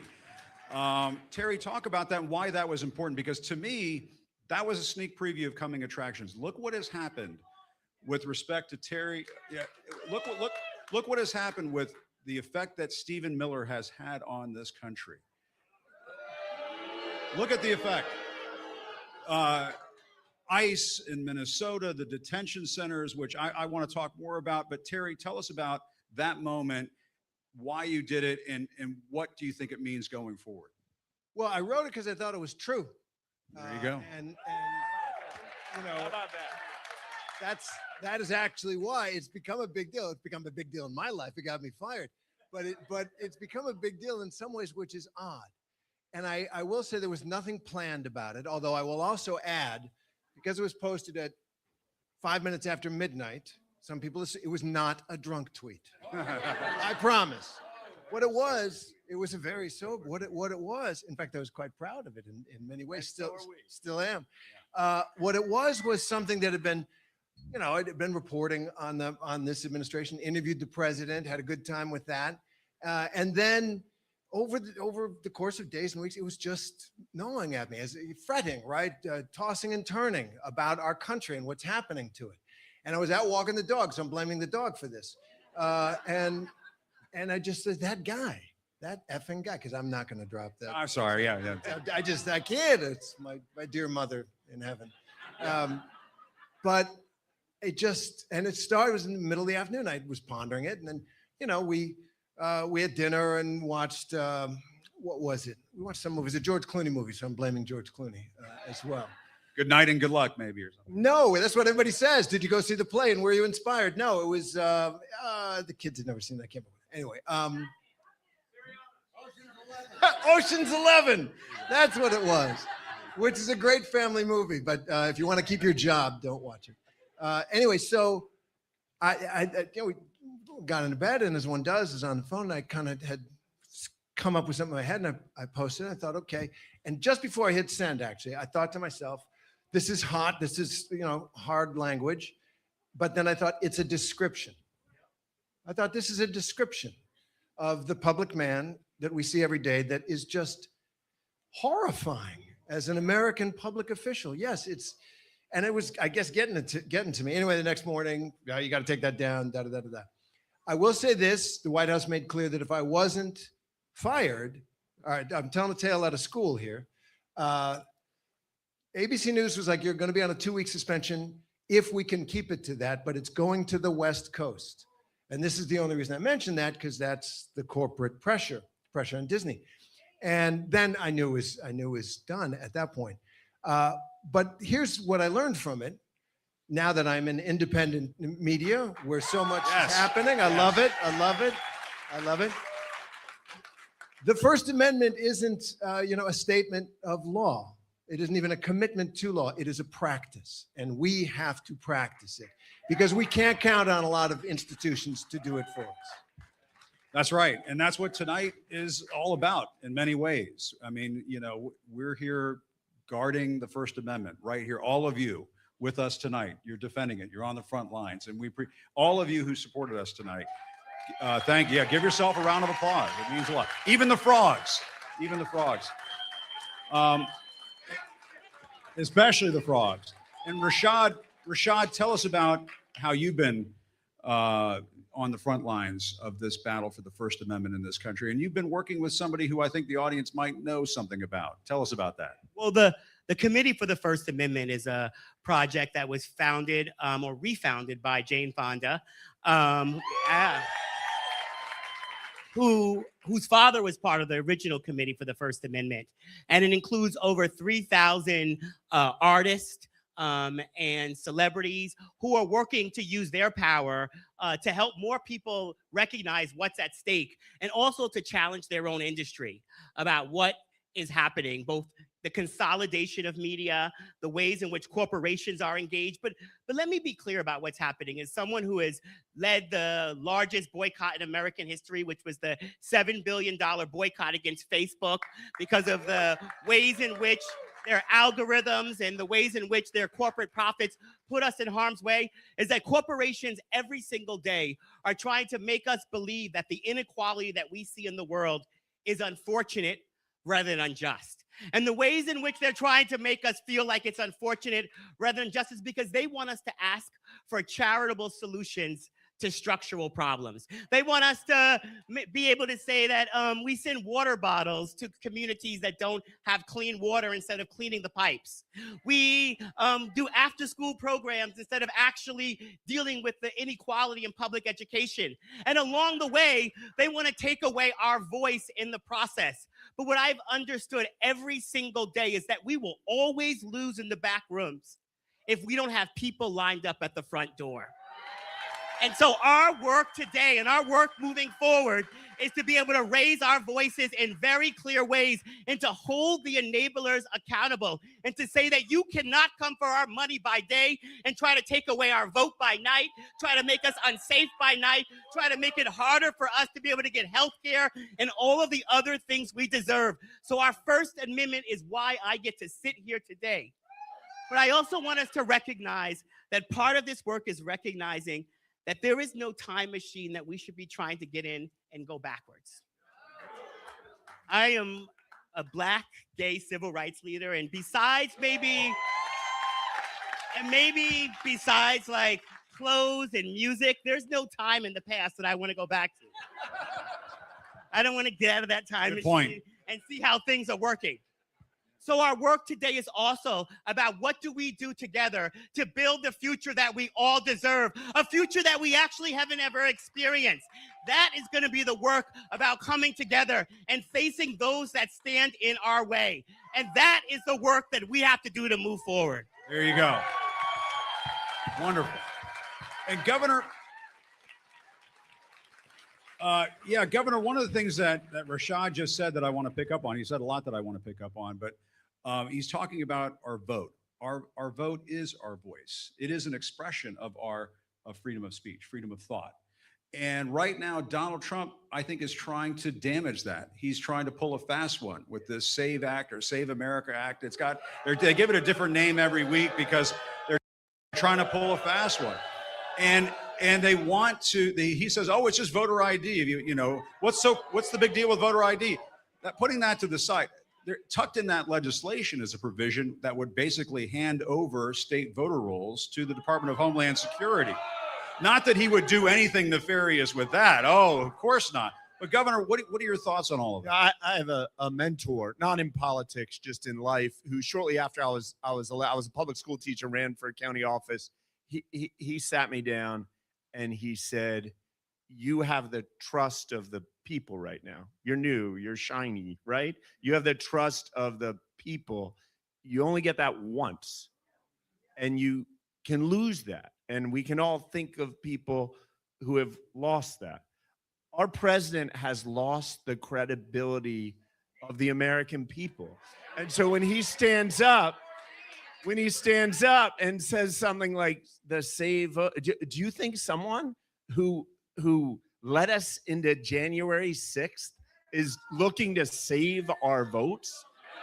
He has no credibility. And so you can look at the passport requirements and birth certificate requirements and the hints that ICE is coming to polling places near you. And we all need to stand up. I'm going to do my part as governor of Delaware. I've spent a few days in DC with Democratic and even a few Republican colleagues who are raising their hands saying they're going to stand up and do their part. But we also need you to do your part. Let's stand up to this nonsense. Yeah, this is not who we are. That's right. And Terry, another thing that Rashad mentioned, and Rashad, I feel like you're doing a better job than than myself moderating this. But you brought up the power of the boycott. There was a time, Terry, when it was sort of conventional wisdom. Oh, boycotts don't make a difference. What can you do? Look what happened with ABC and Disney when they tried to silence Jimmy Kimmel. They tried to silence him. People started canceling their Disney Plus. All of a sudden, they got some religion over there in Hollywood. Absolutely. Religion meaning money. Yeah. But also, you're onto something. Mighty dollar. Which is that Trump is modeling himself, in particular after this guy, Viktor Orban in Hungary, right? And before him, Putin. And there's a game plan, right? We're seeing it in operation right now. Orban and before him, Putin and the Law and Justice Party in Poland did it. They strip the media assets, or they get their cronies to buy them, and there is all of a sudden no dissent. But today that won't work in America because we're all over the media, right? I mean, there's not just 3 networks. When I was a kid, I always wondered, and when I got to ABC, I still wondered, why do all 3 networks tell the exact same story in the exact same way, in the exact same order, every single night? It's a big world, right? That is no longer the case. And so I think this kind of event, which Miles helped, organize for Defiance, and this is something that they will have a very big, hard time stopping. I agree, totally. And just today, Terry, they were talking. I mean, it's in the news that Warner Brothers Discovery might try to sell off to Paramount, that their bid is looking better, which would give the Ellisons control over CBS potentially and CNN. And as I've said at other events, if I were in charge of CNN, I would fire Scott Jennings. I would fire his ass immediately. Does anybody here want Scott Jennings doing the evening news on 2 different networks? Give me a break, Jesus. Rashad, last thought from you before we go. Are you hopeful in all of this? This is a big year. I have to be an optimist. The progress can only be achieved if we believe something bigger is possible. And I think the message I want to leave everyone here with is that we cannot mistake the presence and the awareness that people have for actual change. Presence is only a piece. We have to build power. And power is about challenging the institutions that stand in our way. But most of all, power is about our ability to actually change the rules. It's the written rules and it's the unwritten rules. And so I think for any one of you and every single day, 5, 10, 15 years from now, we're going to look back at this moment and we're going to have to be accountable for what we did and how we showed up. And the story that we get to write right now is a story that we either get to be the protagonist or we get to be a bystander. And so talk to the people in your communities, invite the people in your networks, show up in your listservs, show up on your WhatsApp chats, show up to your family conversations, but show up every single day and engage people. Our ability to look back at this moment and tell the story about what we did to change what's happening starts now. Let's do it. All right. And on that note, I will just I'll just close this out because we're over time. I'll close it out with the message that I left when I departed my old place, as I call it now, when I left the anchor desk and jumped into independent media. And I think it still holds today. And that is, do not give in to the lies. We're going to hear a lot of lies tonight. Don't give in to the lies. There's a lot of fear these days. Look what's happening across this country with these detention camps, what's happening in Minnesota and ICE. Don't give in to the fear. Hold on to the truth and hold on to hope. And fuck ICE. And fuck ICE.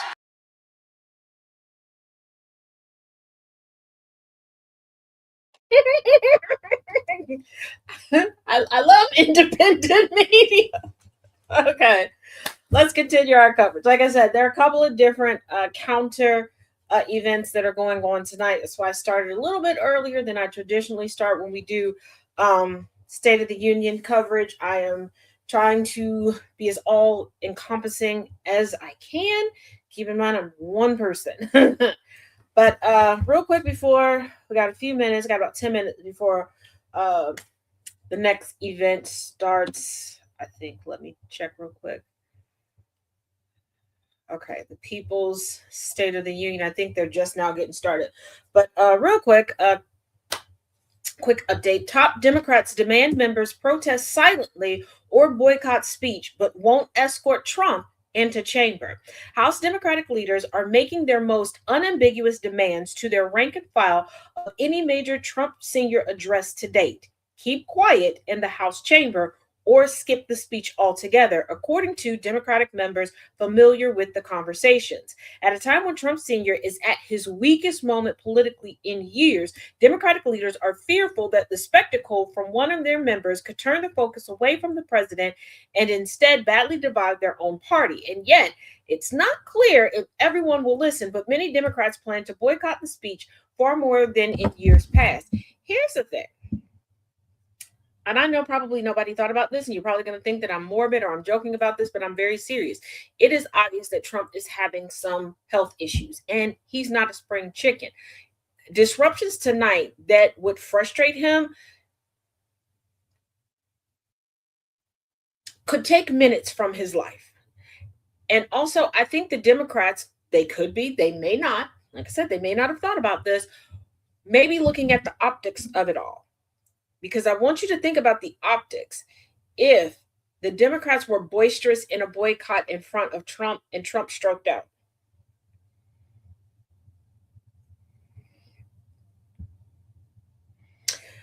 Also, Melania Trump expected to travel to Capitol with the president. Well, after somebody tried to break into Mar-a-Lago and got dead, I don't think she's... Let's go. First Lady Melania Trump is expected to travel to the U.S. Capitol with President Donald Trump Sr. on Tuesday evening, a White House official said. First ladies typically join the president on the short motorcade drive across Pennsylvania Avenue, but in 2018, Melania Trump broke longstanding tradition to travel separately, opting to ride with the guest she invited to sit with her in her box because she don't like that man. This year, the Trumps are breaking with another precedent, announcing their guests separately. Melania Trump has invited two young women representing her foster care and responsible AI priorities, while Donald Trump Sr. has invited guests aimed at highlighting aspects of his agenda that will likely be featured in his speech, including his no tax on tips policy, his Trump RX healthcare marketplace, and his efforts to crack down on gender-affirming care. You do realize gender-affirming care has been a long-standing thing for cishet people. And gender-affirming care is something that runs rampant amongst the Trumps. Y'all have seen the Mar-a-Lago face. But Melania is cementing herself in history, and she is trying her best to cement herself separate from her chosen spouse. I mean, divorce is an option. Or you could do the traditional white lady snapped episode way of doing things. I don't know. It's your world. You're just a squirrel trying to get a nut. Word is coming in that Trump is aware of stakes of speech, officials say, but some Republicans worry he can stay on message. He can't. It's the wrong time of the day for him to be out speaking. Y'all know what sundowning is, right? Right. Oh, he is about to crash and burn hard, okay? He is about to fly over the cuckoo's nest. He's about to have a Jet 2 holiday over the cuckoo's nest. President Donald Trump Sr. is aware of the importance of his speech tonight, White House officials insisted. Are y'all sure? Because I don't think he's aware of much nowadays. He was aware of very little previously. And now that cranial cavity is emptying out more and more, I don't know. He's addressing the nation with the lowest approval ratings of his time in office, and the stakes are not lost on the president, who has viewed internal polling that also shows declining support. Now, that I will say I can concur, because there's some word on the curb is he is throwing all sorts of hissy fits all up and through every place. He's mad. He's crashing out. He cursing. The ketchup is getting places. He's addressing the nation with the lowest approval ratings of his time in office, and the stakes are not lost on the president, who has viewed internal polling that also shows declining support. Trump rarely does extensive preparation for his big speeches, but has gone over the speech extensively, including rehearsals from a lectern brought into the residence. Oh, he's big man, okay? He needs an ego boost. He needs y'all to tell him he's the good boy after this. Don't tell him he's a good boy. Tell me a bad boy. Bad, bad, bad, bad boy. He'll tick through what he sees as his successes and highlight how his policies are expected to help Americans over the next 3 years. Yeah, his ego is taking a hit because he doesn't practice anything. He pretty much wings it because he thinks he's the smartest person in the room. Some Republicans, however, are wary.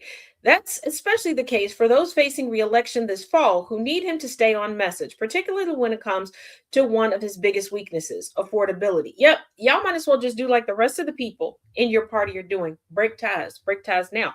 He's officially a lame duck president.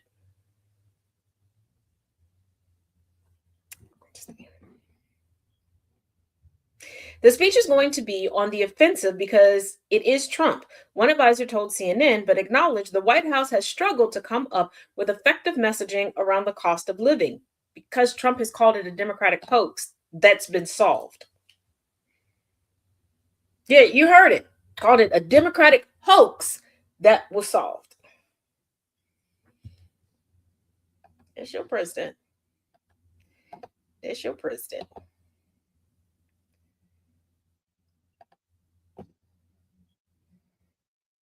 Okay, so that's scheduled to start at 8:30. Okay, so we got time. Advisors and allies have encouraged Trump Sr. to take a more empathetic tone, but he went off script in Georgia last week, brushing off concerns about the economy and saying, "I've won affordability." The affordability that he said was a hoax. And how can you go off of something you can't read?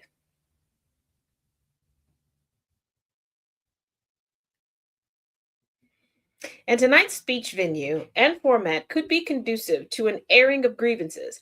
I worry that the speech will devolve into complaints about how no one gives him enough credit, one White House advisor told CNN. Trump has grown increasingly frustrated over what he says is poor messaging from his own team on his administration's successes. That advisor noted the president is still intensely angry at the Supreme Court, particularly two justices he appointed, Amy Coney Barrett and Neil Gorsuch, after they joined the majority in striking down his tariffs last week, because he doesn't understand that when you put people in certain positions, they're supposed to do their job, not be loyal to you.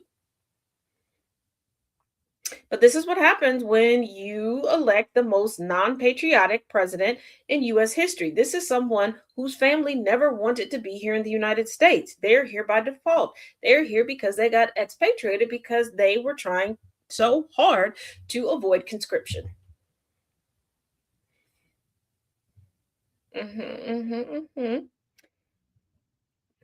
Which president has delivered the longest State of the Union speech? Trump, last year. Well, I mean, technically it wasn't a State of the Union speech last year. It's just a joint address, but Trump. But let's get into it. President Donald Trump Sr. has promised his fourth official State of the Union speech will be a long one. Well, at least something in his life can be long.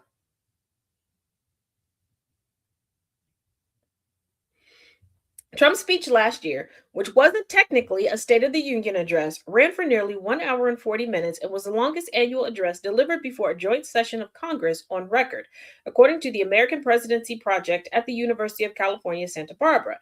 It also set the benchmark for total spoken word count with 9,906 words, overtaking former President Joe Biden's previous record of most spoken words in 2023 at 9,216 words. What were y'all saying about women and us talking again?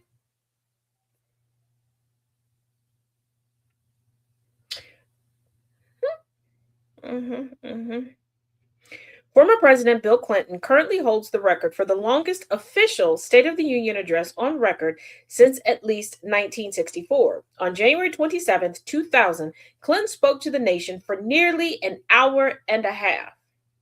Meanwhile, former President Richard Nixon delivered the shortest spoken State of the Union address in recent history. His speech in 1972 lasted under 30 minutes and consisted of under 4,000 words.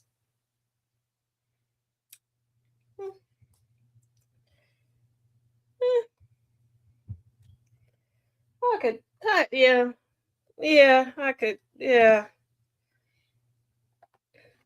I mean, when you're doing some questionable things, you should kind of Keep it short, sweet, and to the point. Whoopsie doodle. Whoopsie doodly doo. That's going. Okay. It's just a commercial. All right. All right.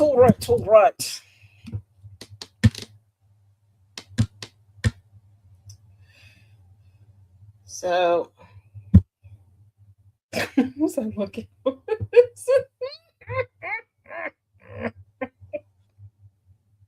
State of the Union nights are they're always a hoot and nanny. They're always okay. Still a commercial. What's that looking for? Oh, here we go. Hey, what was that?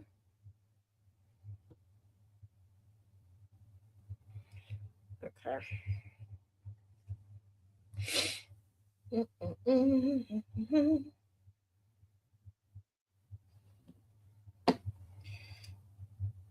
How many commercials are we going to have? Can we move it along a little bit?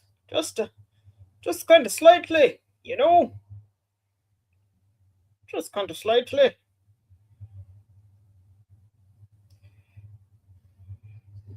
Oh, and for the love of all things holy, can y'all stop blowing smoke up Timu Trump's ass, aka Gavin Newsom? Like, y'all just see a white man and just be like, yes, that's the one. That's the one. Y'all see a white man under 70. You're like, that's him. He's the savior of what? Y'all don't pay attention to nothing that comes out of Gavin's. Why do you think it was so easy for Gavin to be able to successfully cosplay Trump? That man out here saying all of the stuff. Just like Trump, he mentioned energy because they're one and the same. Okay, they came from the same damn mold.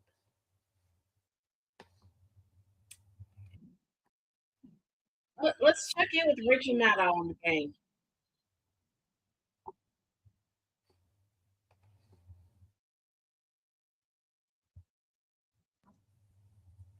Jersey Democratic U.S. Senator Cory Booker is going to be joining us live here in just a moment.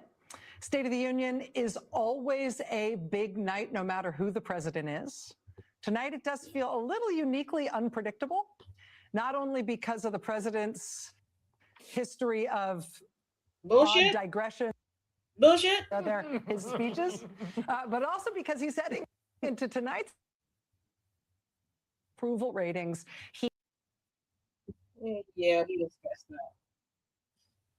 Okay, we'll check back in with them here in a little bit.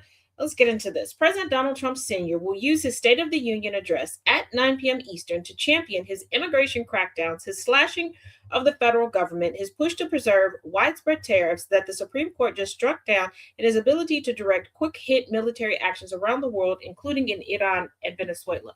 Can we go back? Because people's memories have gotten way too short. Because have we forgotten all the damage that was done last year by Doge and Musk and the long-term ramifications that those servers are still there, that our social security numbers and critical private information is still up for grabs?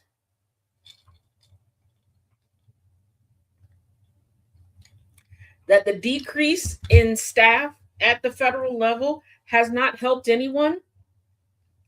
That the money we were supposed to be saving has just been absorbently spent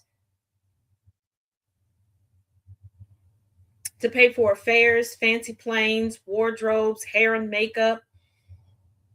I wish I was joking, but let's not forget that Pete Hegseth, WikiLeaks himself, has a hair and makeup team at the Pentagon. And we know about Ice Barbies, who Kristen Ohm, the bird-legged hoe. Kristen Ohm is a bird-legged hoe, is currently parading around her husband to try to quell the rumors about her and Lewandowski swapping undercarriage juices. Girly pop, this has gone on for years. You doing it. You're doing it and doing it and doing it not well. You're doing it and doing it and doing it not well. The Republican hopes he can convince increasingly wary Americans that his policies have improved their lives while ensuring that the U.S. economy is stronger than many believe. But the president and his party appear vulnerable. Recent polls show that Trump's overall approval is low and Republicans are losing ground on key issues, including immigration. How are you going to convince us that our lives are better? Are we supposed to fly off to Never Never Land with Peter Pan? I bet you would like that, you fucking pedo, but no. You can't convince us that things are better for us. And before you go, but yes, there's so many MAGAs, so many Republicans that are saying that they're lying to you. Do y'all not recognize when motherfuckers are lying to you? These are the same people that are like, my bank account does so much better when Republicans are in office. Republicans are not good fiscally. Republicans get us into unnecessary wars and increased debt. Nobody said that they're the bookkeepers of society. You all say that because you act as if you don't understand what happens if you get hired as someone's replacement. You have to work so long before whatever they did is cleared out. It's no different than, say, when you're working at a restaurant. Whatever they prepped the night before, how long does it take for you to get? When you come in and the kitchen is stocked, does that mean that you stocked the kitchen? No. So I'm going to need y'all to stop being so damn stupid. Oh, I'm sorry. Were you expecting me to be polite? No, not this week. Maybe next week. Virginia Governor Abigail Spanberger will give the Democratic response following Trump Sr.'s speech. California Senator Alex Padilla, who made national headlines last year after being forced to the ground and handcuffed by federal agents, will deliver the party's response in Spanish.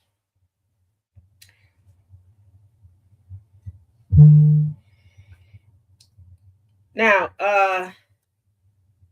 Democrats are using their invitations to highlight Trump's immigration crackdown. We talked about that.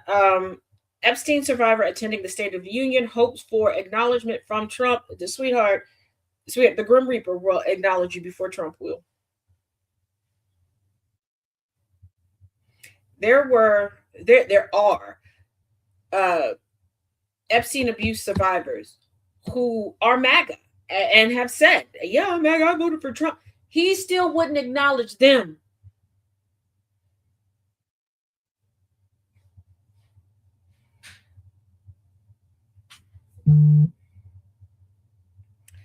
Okay. So as we just spoke a few minutes ago, let's do a little digging. How long were other presidents speaking, since this seems to be like the big thing that Trump goes for? It's more like, I gotta break this record. I gotta break the record. So Joe Biden, 1 hour, 7 minutes, 22 seconds. Barack Obama, 1 hour, 2 minutes, 45 seconds. George W. Bush, 52 minutes, 35 seconds. Lyndon Johnson, 50 minutes, 38 seconds. George H.W. Bush, 45 minutes, 32 seconds. Gerald Ford, 45 minutes, 31 seconds. Ronald Reagan, approximately 40 minutes. I guess that's impressive for him. Jimmy Carter, Jimmy Earl, 36 minutes, 53 seconds. But that man was very concise and to the point. We like Jimmy Earl. May Jimmy Earl continue to rest in power. That's a good man, Savannah. That's a great man, Savannah. Dick Nixon, 35 minutes, 26 seconds. Now, measured in words, the Brevity Award would go to George Washington for his first speech on January 8th, 1790. He spoke just 1,089 words. Pretty sure most of them was nickel. Just joking. A little bit, kind of. We're like, where's my slaves? And in case you missed it, a gavel that was originally used by George Washington, the slave denture wearing, slave holding, slave chasing, slave stalking, some of them a bitch, will be on display tonight. Mike Johnson will be the first Speaker of the House in the history of the U.S. To use it. It'll just be on display. He's not supposed to actually use it, but, they're going to write in the history books that he used it. Also, quick caveat, Senate Democrats vote to block DHS funding ahead of Trump's address.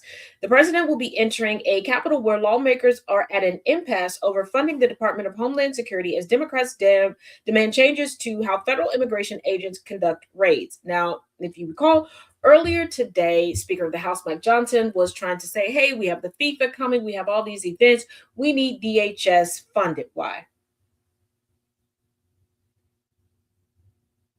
Why would you have Border Patrol or ICE securing these facilities?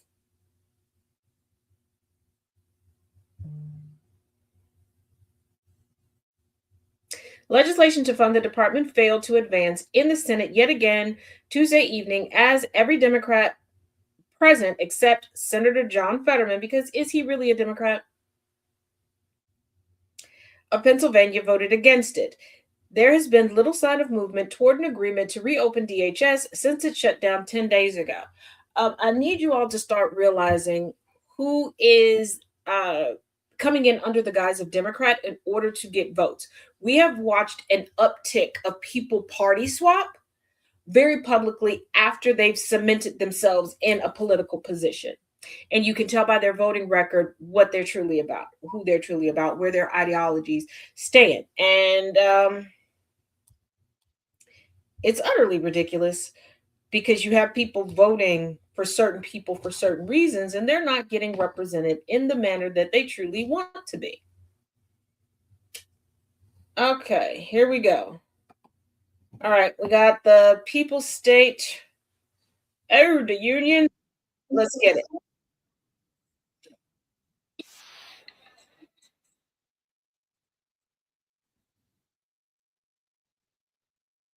Or for the care and concern of the American people. It's much more important to hear what people are truly facing and going through. That's what you're going to hear tonight. The American people deserve the truth. They do not need more lies from this regime. So tonight you are going to hear people that have been impacted directly by the bullshit of this administration. Amen. And because I'm also a church girl. Sorry, Joy, for my language. Oh, no. I'm a cussing Christian, sis. It's all good. I'm a cussing Christian. But we want to start off this night by doing something that I think is so important, Katie. Please. And that is reclaiming the Christian voice from white Christian nationalism. That's right. Which not only threatens our freedom, but also threatens a very important faith throughout this world. Christianity is not what you have been sold by Project 2025. So right now, to do our invocation, meaning we're going to invoke the spirit of freedom, liberty, and justice.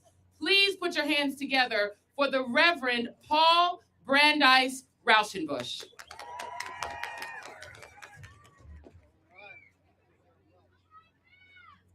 Thank you, Joy and Katie. Hello, everybody. Hello, America. Let me start by saying that my soul is so glad to be here with the People's State of the Union. I come to you as the president of Interfaith Alliance and as a Baptist minister with good news. We, the people, have the power. Is that good news? All across America, people of diverse faiths and beliefs are showing up, are speaking out, and are proving that love for our neighbors and commitment to our democracy will prevail against the cruelty, immorality, and authoritarianism of this administration. Let me speak plainly as an American and as a Baptist minister. The Trump administration is the most hostile to religious freedom in generations. They attack any religious leader or community not in lockstep with their political agenda. The White House, the Pentagon, the Department of Justice, and ICE have weaponized religion for their white Christian nationalist crusade, which attempts to define who is a true American, conveniently made in their own image, and relegate all the rest of us to second-class status. While President Lincoln prayed to be on God's side, Trump instead blasphemously boasts that God is in fact on his side. In Trump's mind, God is little more than a divine mascot for his political team. But enough about that unpopular man. Tonight, we will focus and celebrate the people of America. Tonight, we will recognize all those to whom harm has been done.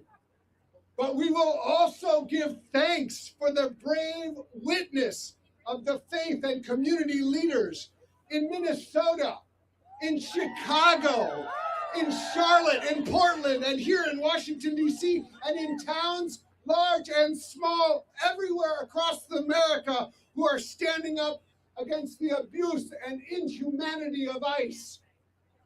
We give thanks for every single person around this country who has put their faith or values into action by resisting government-sanctioned cruelty with moral courage and solidarity with our neighbors from every background. We give thanks to God for the power and the promise of love and what Dr. King called the beloved community that is both coming and present now if we choose to make it real in our democracy. I believe we are in the midst of the next great awakening in America, a spiritual movement dedicated to creating a nation where every person has dignity and value, where every community and faith tradition is treated equally, and nobody gets left behind this time. We, the people, have the power out of many through love. May we be one. My friends, the spiritual state of our union is strong. So help us, God. Amen.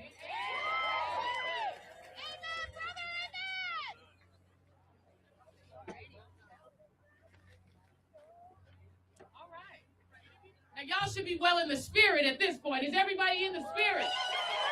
That's what I'm talking about. That's right. We're going to call the spirit of our ancestors to make sure that we do justice on tonight. And we are going to start with one of the true fighters in the United States Senate and his very important guest. So please put your hands together for Senator Chris Murphy and Ferishteh Ganjavi. Thank you. Good evening, America. I want you first to give a big round of applause to my guest, refugee and immigrant advocate from Connecticut, Ferishteh Ganjavi. Say hi to Ferishteh. Okay, so I am not at the State of the Union speech tonight because Donald Trump is making a mockery of this great institution, and he doesn't deserve an audience. I'm not at the State of the Union speech tonight because these are not normal times, and Democrats have to stop behaving normally. And I'm not at the State of the Union speech tonight because you're not going to hear about the State of the Union. You are going to hear lie after lie. You are going to hear attack after attack. You are going to see grandstanding. The true State of the Union is this. This union is in crisis right now. Our cities are under attack by lawless law enforcement. Our democracy is wilting under ceaseless attack from a president who wants to be a despot. Millions of Americans are losing their health care because the president has chosen corruption to pad the pockets of his billionaire friends instead of helping average Americans. You're not going to hear any of that in that speech tonight. but by being here for the people's State of the Union, you are going to hear the real story of America, a story of an America that is under siege, but a story of America that is not going to take it, that is going to fight back and is going to reclaim this country for everything that is good and right about the United States of America. Farish Day is going to talk to you tonight about the state of immigrant and refugee America. ICE is out of control. It is disappearing legal immigrants. It is tear gassing elementary schools. It is murdering American citizens. Right now, as you know, the Department of Homeland Security is shut down. And I just want to be very clear with you about my position, and I think the position of many others who will stand on this stage tonight. Not one more dime for the Department of Homeland Security until they start following the law in this country. Farish Day came to this country over a decade ago, coming to the United States from a refugee camp. She told me just off stage that this is the moment. This is the reason that she came here to the United States, to speak truth to power, to explain the trials and tribulations that every immigrant, that every refugee goes through to get here, and to press this country to the border. I stuck at the border. Go Trump! Go Trump! Hey, thanks, man. Thanks, buddy. Listen, guys. Farish Day is here to lift us up to a common purpose and to a common goal, to understand that the best of America lies in how we treat those who have arrived to this country fleeing terror and torture and desperation. We have work to do, guys. We have a mission that we need to complete. And I want you to welcome to the podium my friend, Farish Day Khanjaveh.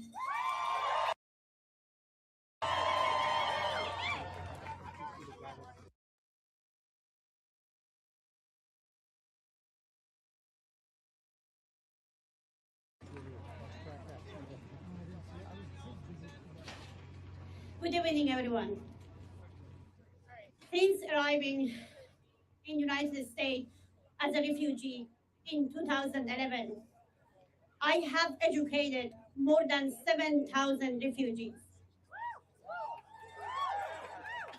especially women entering the workforce, now thriving as educators, health workers, and essential service providers, each becoming a lighthouse for others. Partnering with over 100 universities across the country and help young students launch career in embassies, public services, leadership programs, and enter to the top medical and law schools. For years, I advocated for immigration rights. I founded Elena's Light, an organization to support families in Connecticut. And I'm proud of work over the years that we did. Thank you. I'm here today, now standing next to my favorite senator,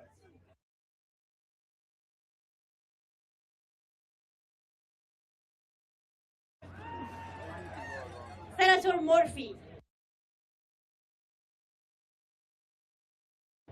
to speak with the voice I'm so proud of. Since the recent election, my phone has not stopped ringing. Mothers have called me asking if it is safe to go to my child's appointment.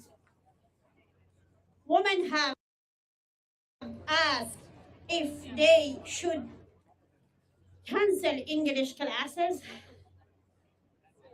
Afghan families and many immigrant families are confused about their legal status and afraid to travel for work, even within their own states.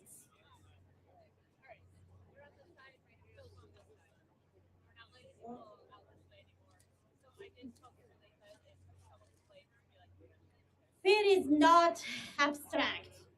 It is in our classrooms. It is in our clinics. It is in our homes. Families feel unstable. We are living in uncertain society these days. Because of this, advocacy in Connecticut has shifted. Organizations on the ground like ours are spending more time on Know Your Rights training. Policies are shifted quickly, and we must help families with rapid response needs. Preparing families with documentation for when their family members get kidnapped. And working closely with legal and health partners to support families struggling after Trump's healthcare cuts. But as hard as we try, we cannot replace health insurance. That our elderly, our children, our people with disability can no longer access. We cannot guarantee safety or peace of mind for the worker who keep our communities running every day. This administration needs to stop separating families. Mothers, kids, and our future generation who will become our caretaker, our lawyers, our teachers, and our politicians. Our community members need safety and peace of mind to work. Leadership matters at the federal levels. We need real leaders. We need a stable federal support for integration and mental and medical health services. And we need policies rooted in dignity and education. As families can focus on building our shared community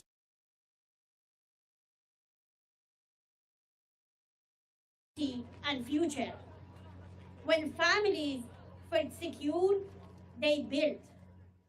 When mothers feel safe, they live. When children feel stable, they dream. And when we protect our people, we strengthen the entire nation. This is not politics. This is humanity. This is America.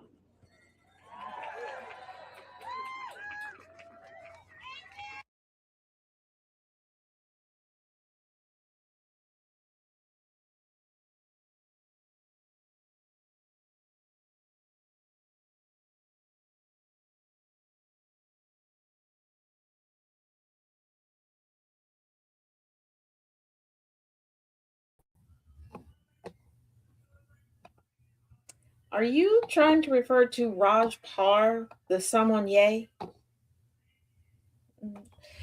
Chad, anyway, quick update. Trump aides hunting for new ways to lower costs ahead of State of the Union. White House aides have been huddling for weeks, urging one another to come up with ideas to lower costs for Americans that President Donald Trump Sr. could highlight or propose during his State of the Union address tonight, according to a source familiar with the talks. You know, the affordability and cost lowering that he said was a Democratic hoax. Then he said last week in Georgia that he conquered, that he won, that he fixed. While the president himself remains publicly dismissive of polls that show Americans have a negative view of how he's handling the economy, his aides are acutely aware of the numbers and are taking them more seriously than he is. No, we've already discussed this. We already got the scuttlebutt on him. He's losing his shit behind closed doors. Just publicly, he's not going to let you see him sweat as much as he can. But let's also remember, this is prime sundown hours. So we're going to get to see him sundown in real time. And if you didn't catch it, during the People's State of the Union, yes, there was a MAGA heckler that decided to come through and yay, cheer on Donald Trump. But it's the people on the left that are the problem. Okay. All righty. Also, what to expect from Virginia Governor Abigail Spanberger's State of the Union response. Abigail Spanberger is less known for her oratory than for drilling down into the work of government and bucking her party leadership. Tonight, she has one of the riskier speeches in politics to figure her way through. The 46-year-old, damn. I'm sorry. The 46-year-old Virginia governor, the first female chief executive of her state, was House Minority Leader Hakeem Jeffries' pick to rebut a State of the Union address that President Donald Trump Sr. warned would be very long. Which is smart. A white woman, especially in this climate, should be the one to rebut him. You know. The one-time CIA officer doesn't talk in slogans or catchy promises. She described herself to CNN in an interview as an optimistic, starry-eyed pragmatist. Child, anyway, she refused to support Nancy Pelosi for Speaker and once pushed back on former President Joe Biden's overarching economic push by saying no one had elected him to try to be a new Franklin Roosevelt. Yep, that's her. Spanberger will deliver the speech live from Colonial Williamsburg with an aide saying that she picked the spot, now a favorite for school groups to enjoy live reenactments of colonial times. Why are we still reenacting that? Because it was from there in 1776 that Virginia sent its delegation to the Continental Congress to propose independence, and less than a month later adopted the Virginia Declaration of Rights. Declaration of Rights for who? Maybe pick a spot when Virginia finally got their shit together and stopped trying to keep people enslaved. But Virginia has a long history of, you know what, we'll gradually get things together, gradually, over time. But we'll do it for the Black ladies abso-freaking-lutely last. The aide added that Spanberger's address will hit on the themes of affordability, the chaos caused by the Trump administration, and Republicans in Congress not standing up more to the president. She'll also, damn, she about to just kick him right in the Johnsons. Okay.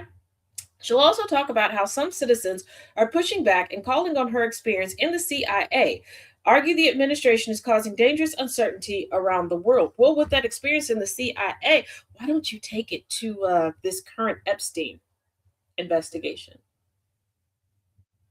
Just a thought, just a wee little thought. All righty, let's get back to the People's State of the Union, and we'll stay there until the traditional State of the Union begins. Yeah.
You know how important this is?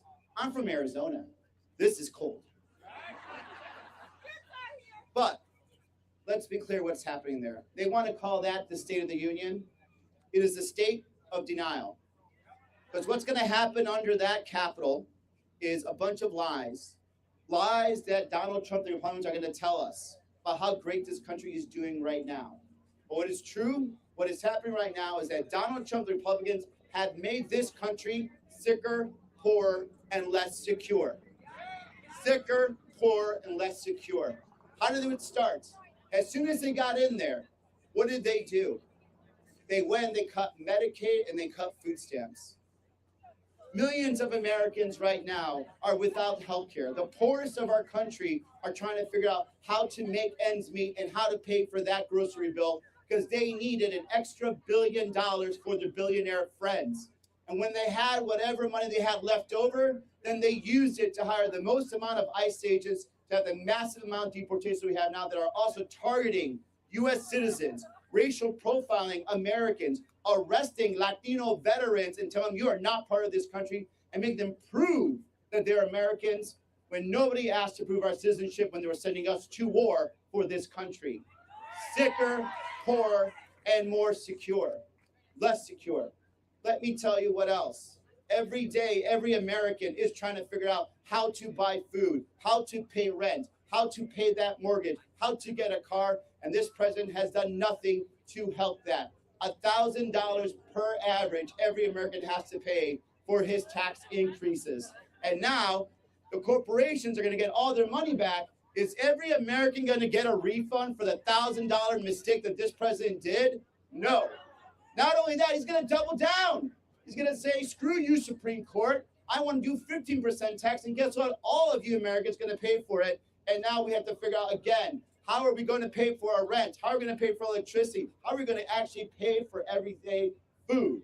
We are poorer because of Donald Trump and the Republicans. Now let's talk about security. Let's talk about security. In 2 weeks, 2 Americans were gunned down by federal masked agents in front of our eyes, in front of your eyes. And then they try to lie to you. You saw it with your own eyes. 2 Americans expressing their First Amendment rights, and they said to you that they deserve to die. 2 Americans. 2,000 federal agents, masked federal agents, suppressing citizens in Minnesota, acting as if they're a military occupation. You do not military occupy anything in any part of this country. Those are U.S. citizens. They deserve the right to free speech. They deserve the right to say there's something wrong in my community, and they deserve the right to protect themselves and say, I will not stand for this. I will invoke my First Amendment rights and get out of my city.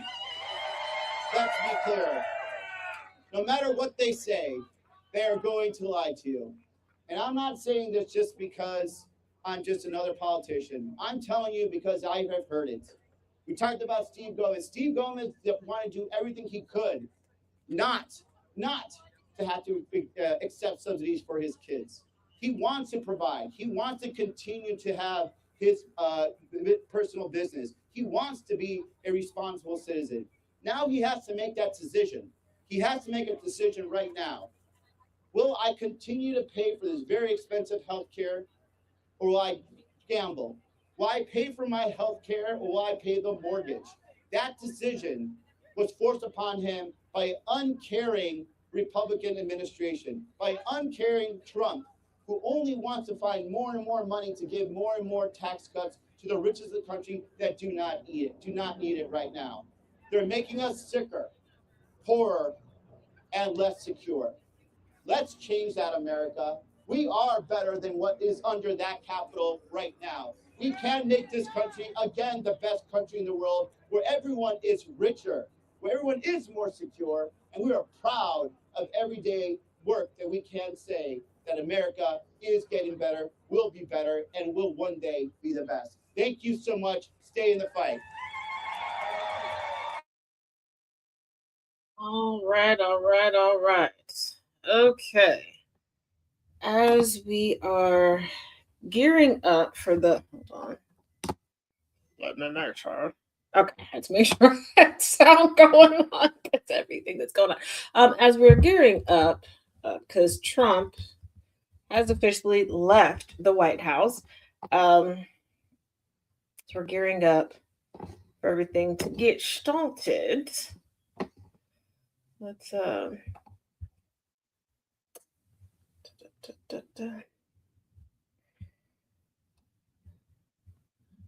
some few little updates. Getting this lined back up again. All right. Trump will tout transformation since he retook office, according to excerpts of his speech.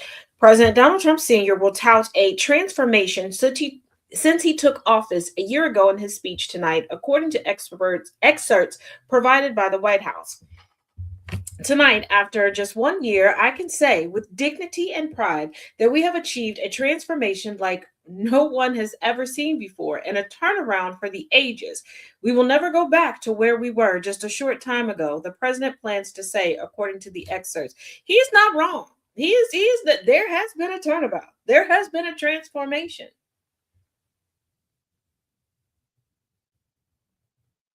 But every transformation is not positive.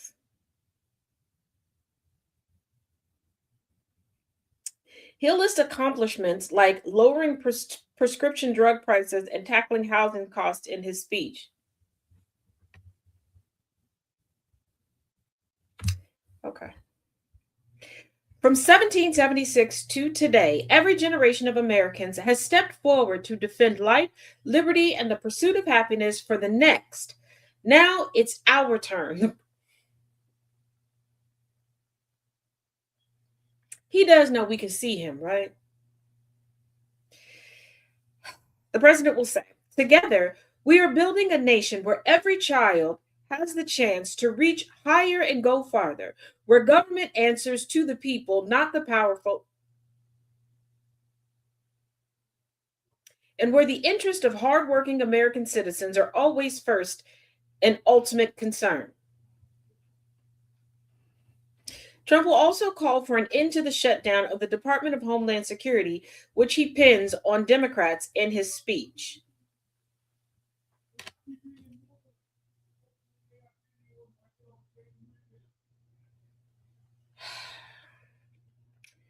So, Trump has arrived at the U.S. Capitol ahead of the State of the Union address. President Donald Trump Sr.'s motorcade has arrived at the U.S. Capitol, and he is set to give the address momentarily. So,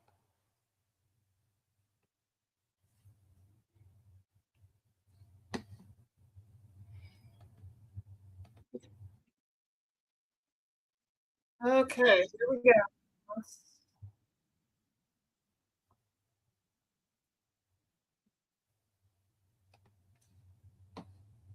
Speak to the nation. Is there something that you wanted to hear in particular, or are you here because you want to be in community with the people that are inside your store tonight? Well, I want to be in community, but I'd like to hear him offer some support to the people. I haven't heard that from him. All he does is complain about other people. So maybe if he offered some words of support, I could be happy with him. I'm so grateful for you opening your doors to us tonight. Aisha, I'm going to start with you by saying you're 17 years old. You've never voted before. You're going to turn 18 next month, am I right? In March. This is the remarks that we heard from Donald Trump tonight. This is driving going to me attack the Somali community insane. here. And I'm gonna try to fix this to be put into, what he wants to be said, I guess. I think he's just been saying a lot of my community. It is sad because my parents, they came from a lot. They made a lot of themselves. So words of encouragement, words of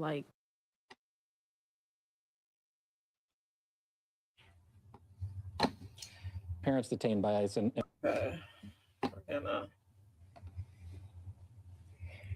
gonna swap out. I think we've got a better feed going here.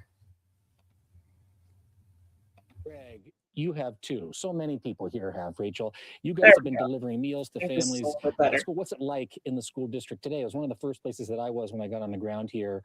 The day Liam, I think, was actually taken.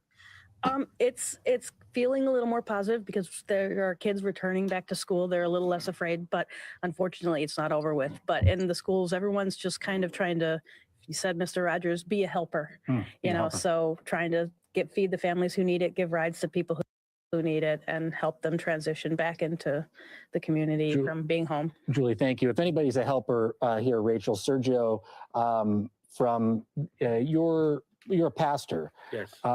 At Dios Habla Hoy is the name of the church here. You were a Trump voter, but what has happened on the streets and the fact that your church and congregation has had to deliver over 1 million pounds of food to people who have been affected by this has changed that. What do you want to hear from the man that you once supported tonight? A plan to fix the broken immigration system, and a plan to support the community in Minnesota that had been suffering, businesses that are almost in bankrupt, and people are really close to getting evicted from their homes. I'm speaking about 300,000 people.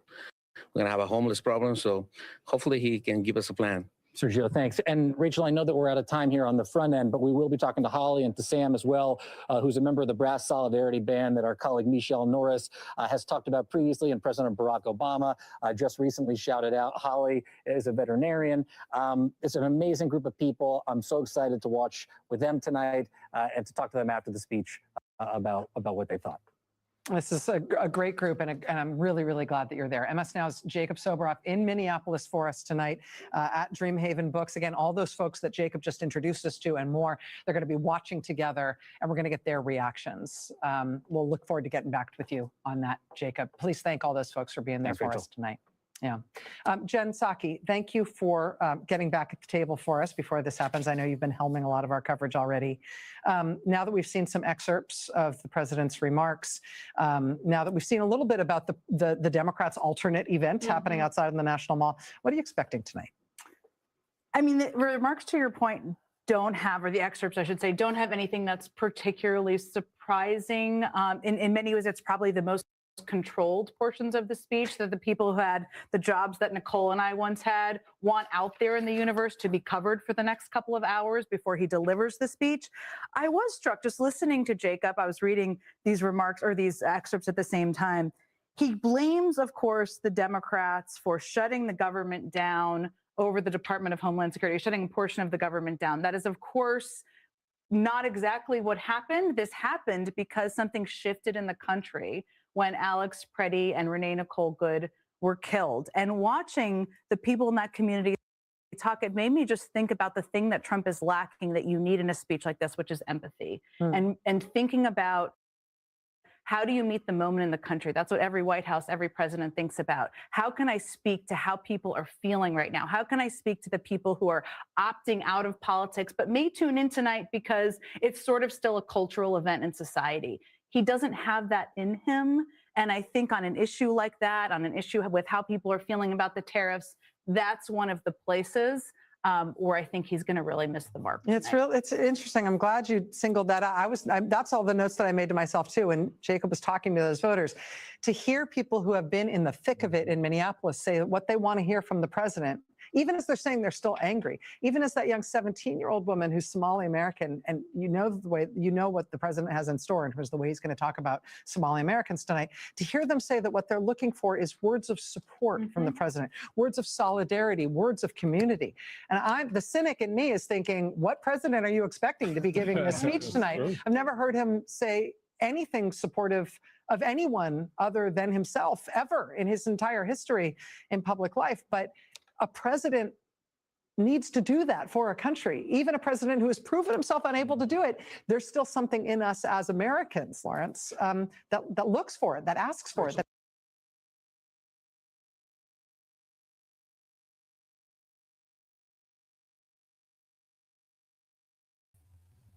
Sorry. That's not what's going on. It's not Americans at large asking for the president to call upon solidarity. Let's talk about this as to what it is. There is still a subset of the Somali community that still does not see themselves as Black, that still aligns themselves with Trump, and they need Trump to save face for them.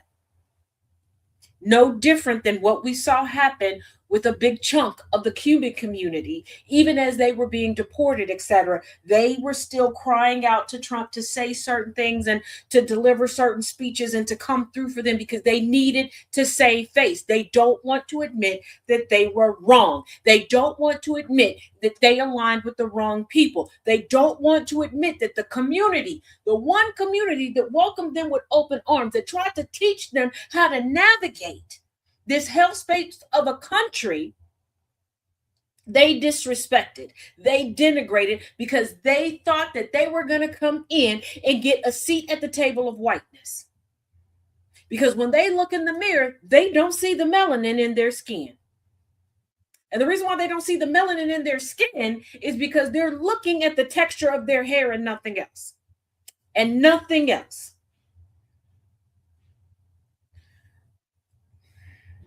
I appreciate a lot of journalists that are great at what they do on a multitude of levels. But when it comes to navigating these times, white people, especially white women, I do not care if you're LGBTQIA+, I don't care if you're disabled, I don't care what other marginalization you are. It is time for you to be quiet, sit down, and hush. And white men are the same. The same, because I need y'all to stop drawing from your lived experience and putting it on everyone else. This is why I tell y'all all the time, in these situations, remove yourself from it. Remove your point of view from it and just look at the facts. This isn't a country as a whole looking to a president for unification. We know that the only thing Trump is trying to unify is his bank accounts to the lies he's told about his bank accounts over the years. That's it. Full stop. And I need y'all to think about the history that they're bringing into the visuals tonight. Mike Johnson has commissioned to sit in the chamber with him the gavel from 1793, I believe, of George Washington.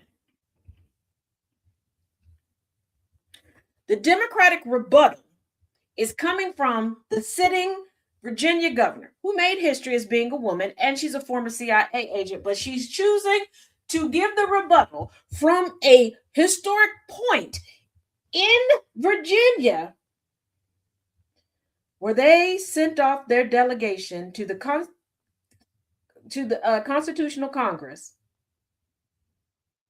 to declare their freedom from Great Britain while still fighting to keep Black people enslaved in chattel slavery. And let us not forget the history of Virginia and deciding to slow walk people out of slavery. Oh, we'll gradually give them freedom. We'll gradually. This is the visuals that we're having.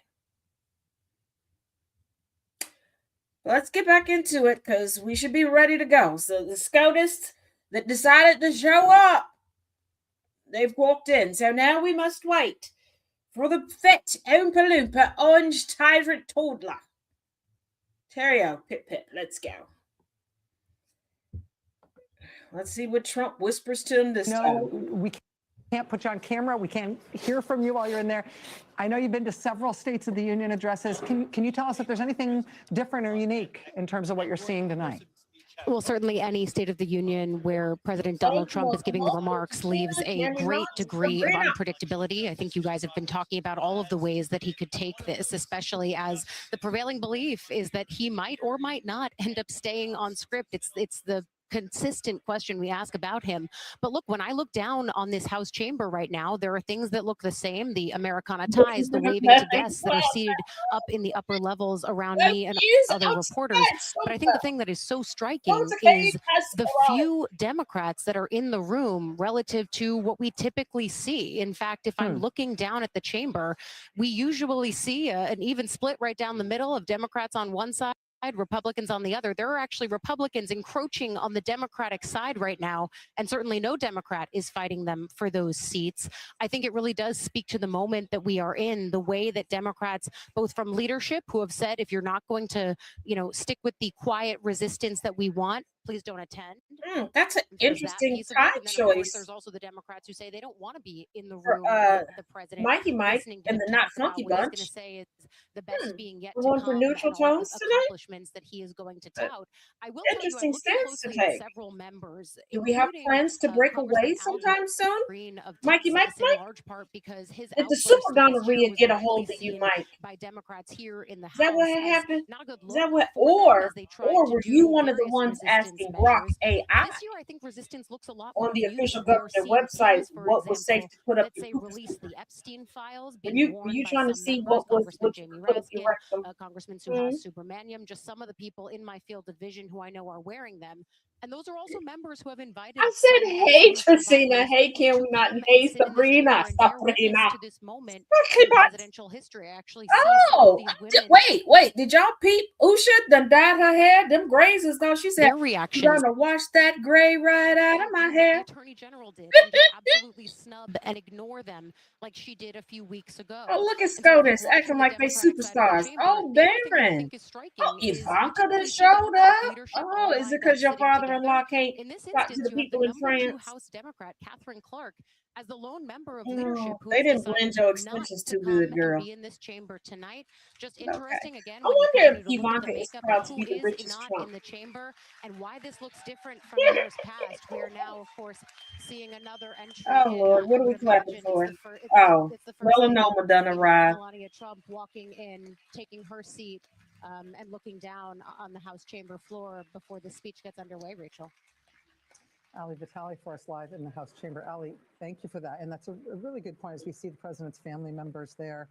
Oh, you couldn't touch Usha? And some of the people who are No, invited hello to the guests rest of the family. Just the hi to first Baron. family, Okay, the president's youngest that's it. son, Barron Trump is the That's very tall young man standing next to his mother there. That's A not big round creepy. of That's applause from the entire chamber as the first lady enters. That's not creepy at all. But Yes. Ali's making a very good point. Michael Steele, I'll put this to you, that the House chamber is almost Nobody said she was a stepmom. They just said she was between Republicans spouse. and Democrats.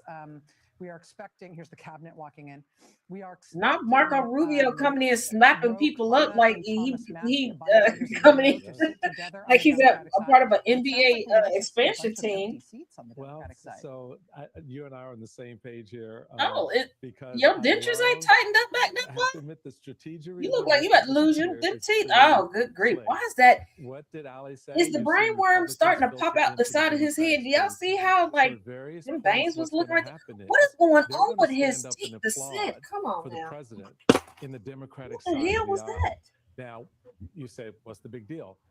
People perceptually looking at it, one side's Democrat and the other side's Republican. So when they see Democrats who are actually Republicans I don't know sitting where in this Democrat fell seats, from. standing up and applauding, it creates the kind of confusion that plays right into Donald Sure, Trump's they narrative found what over fell and earlier. over and over again.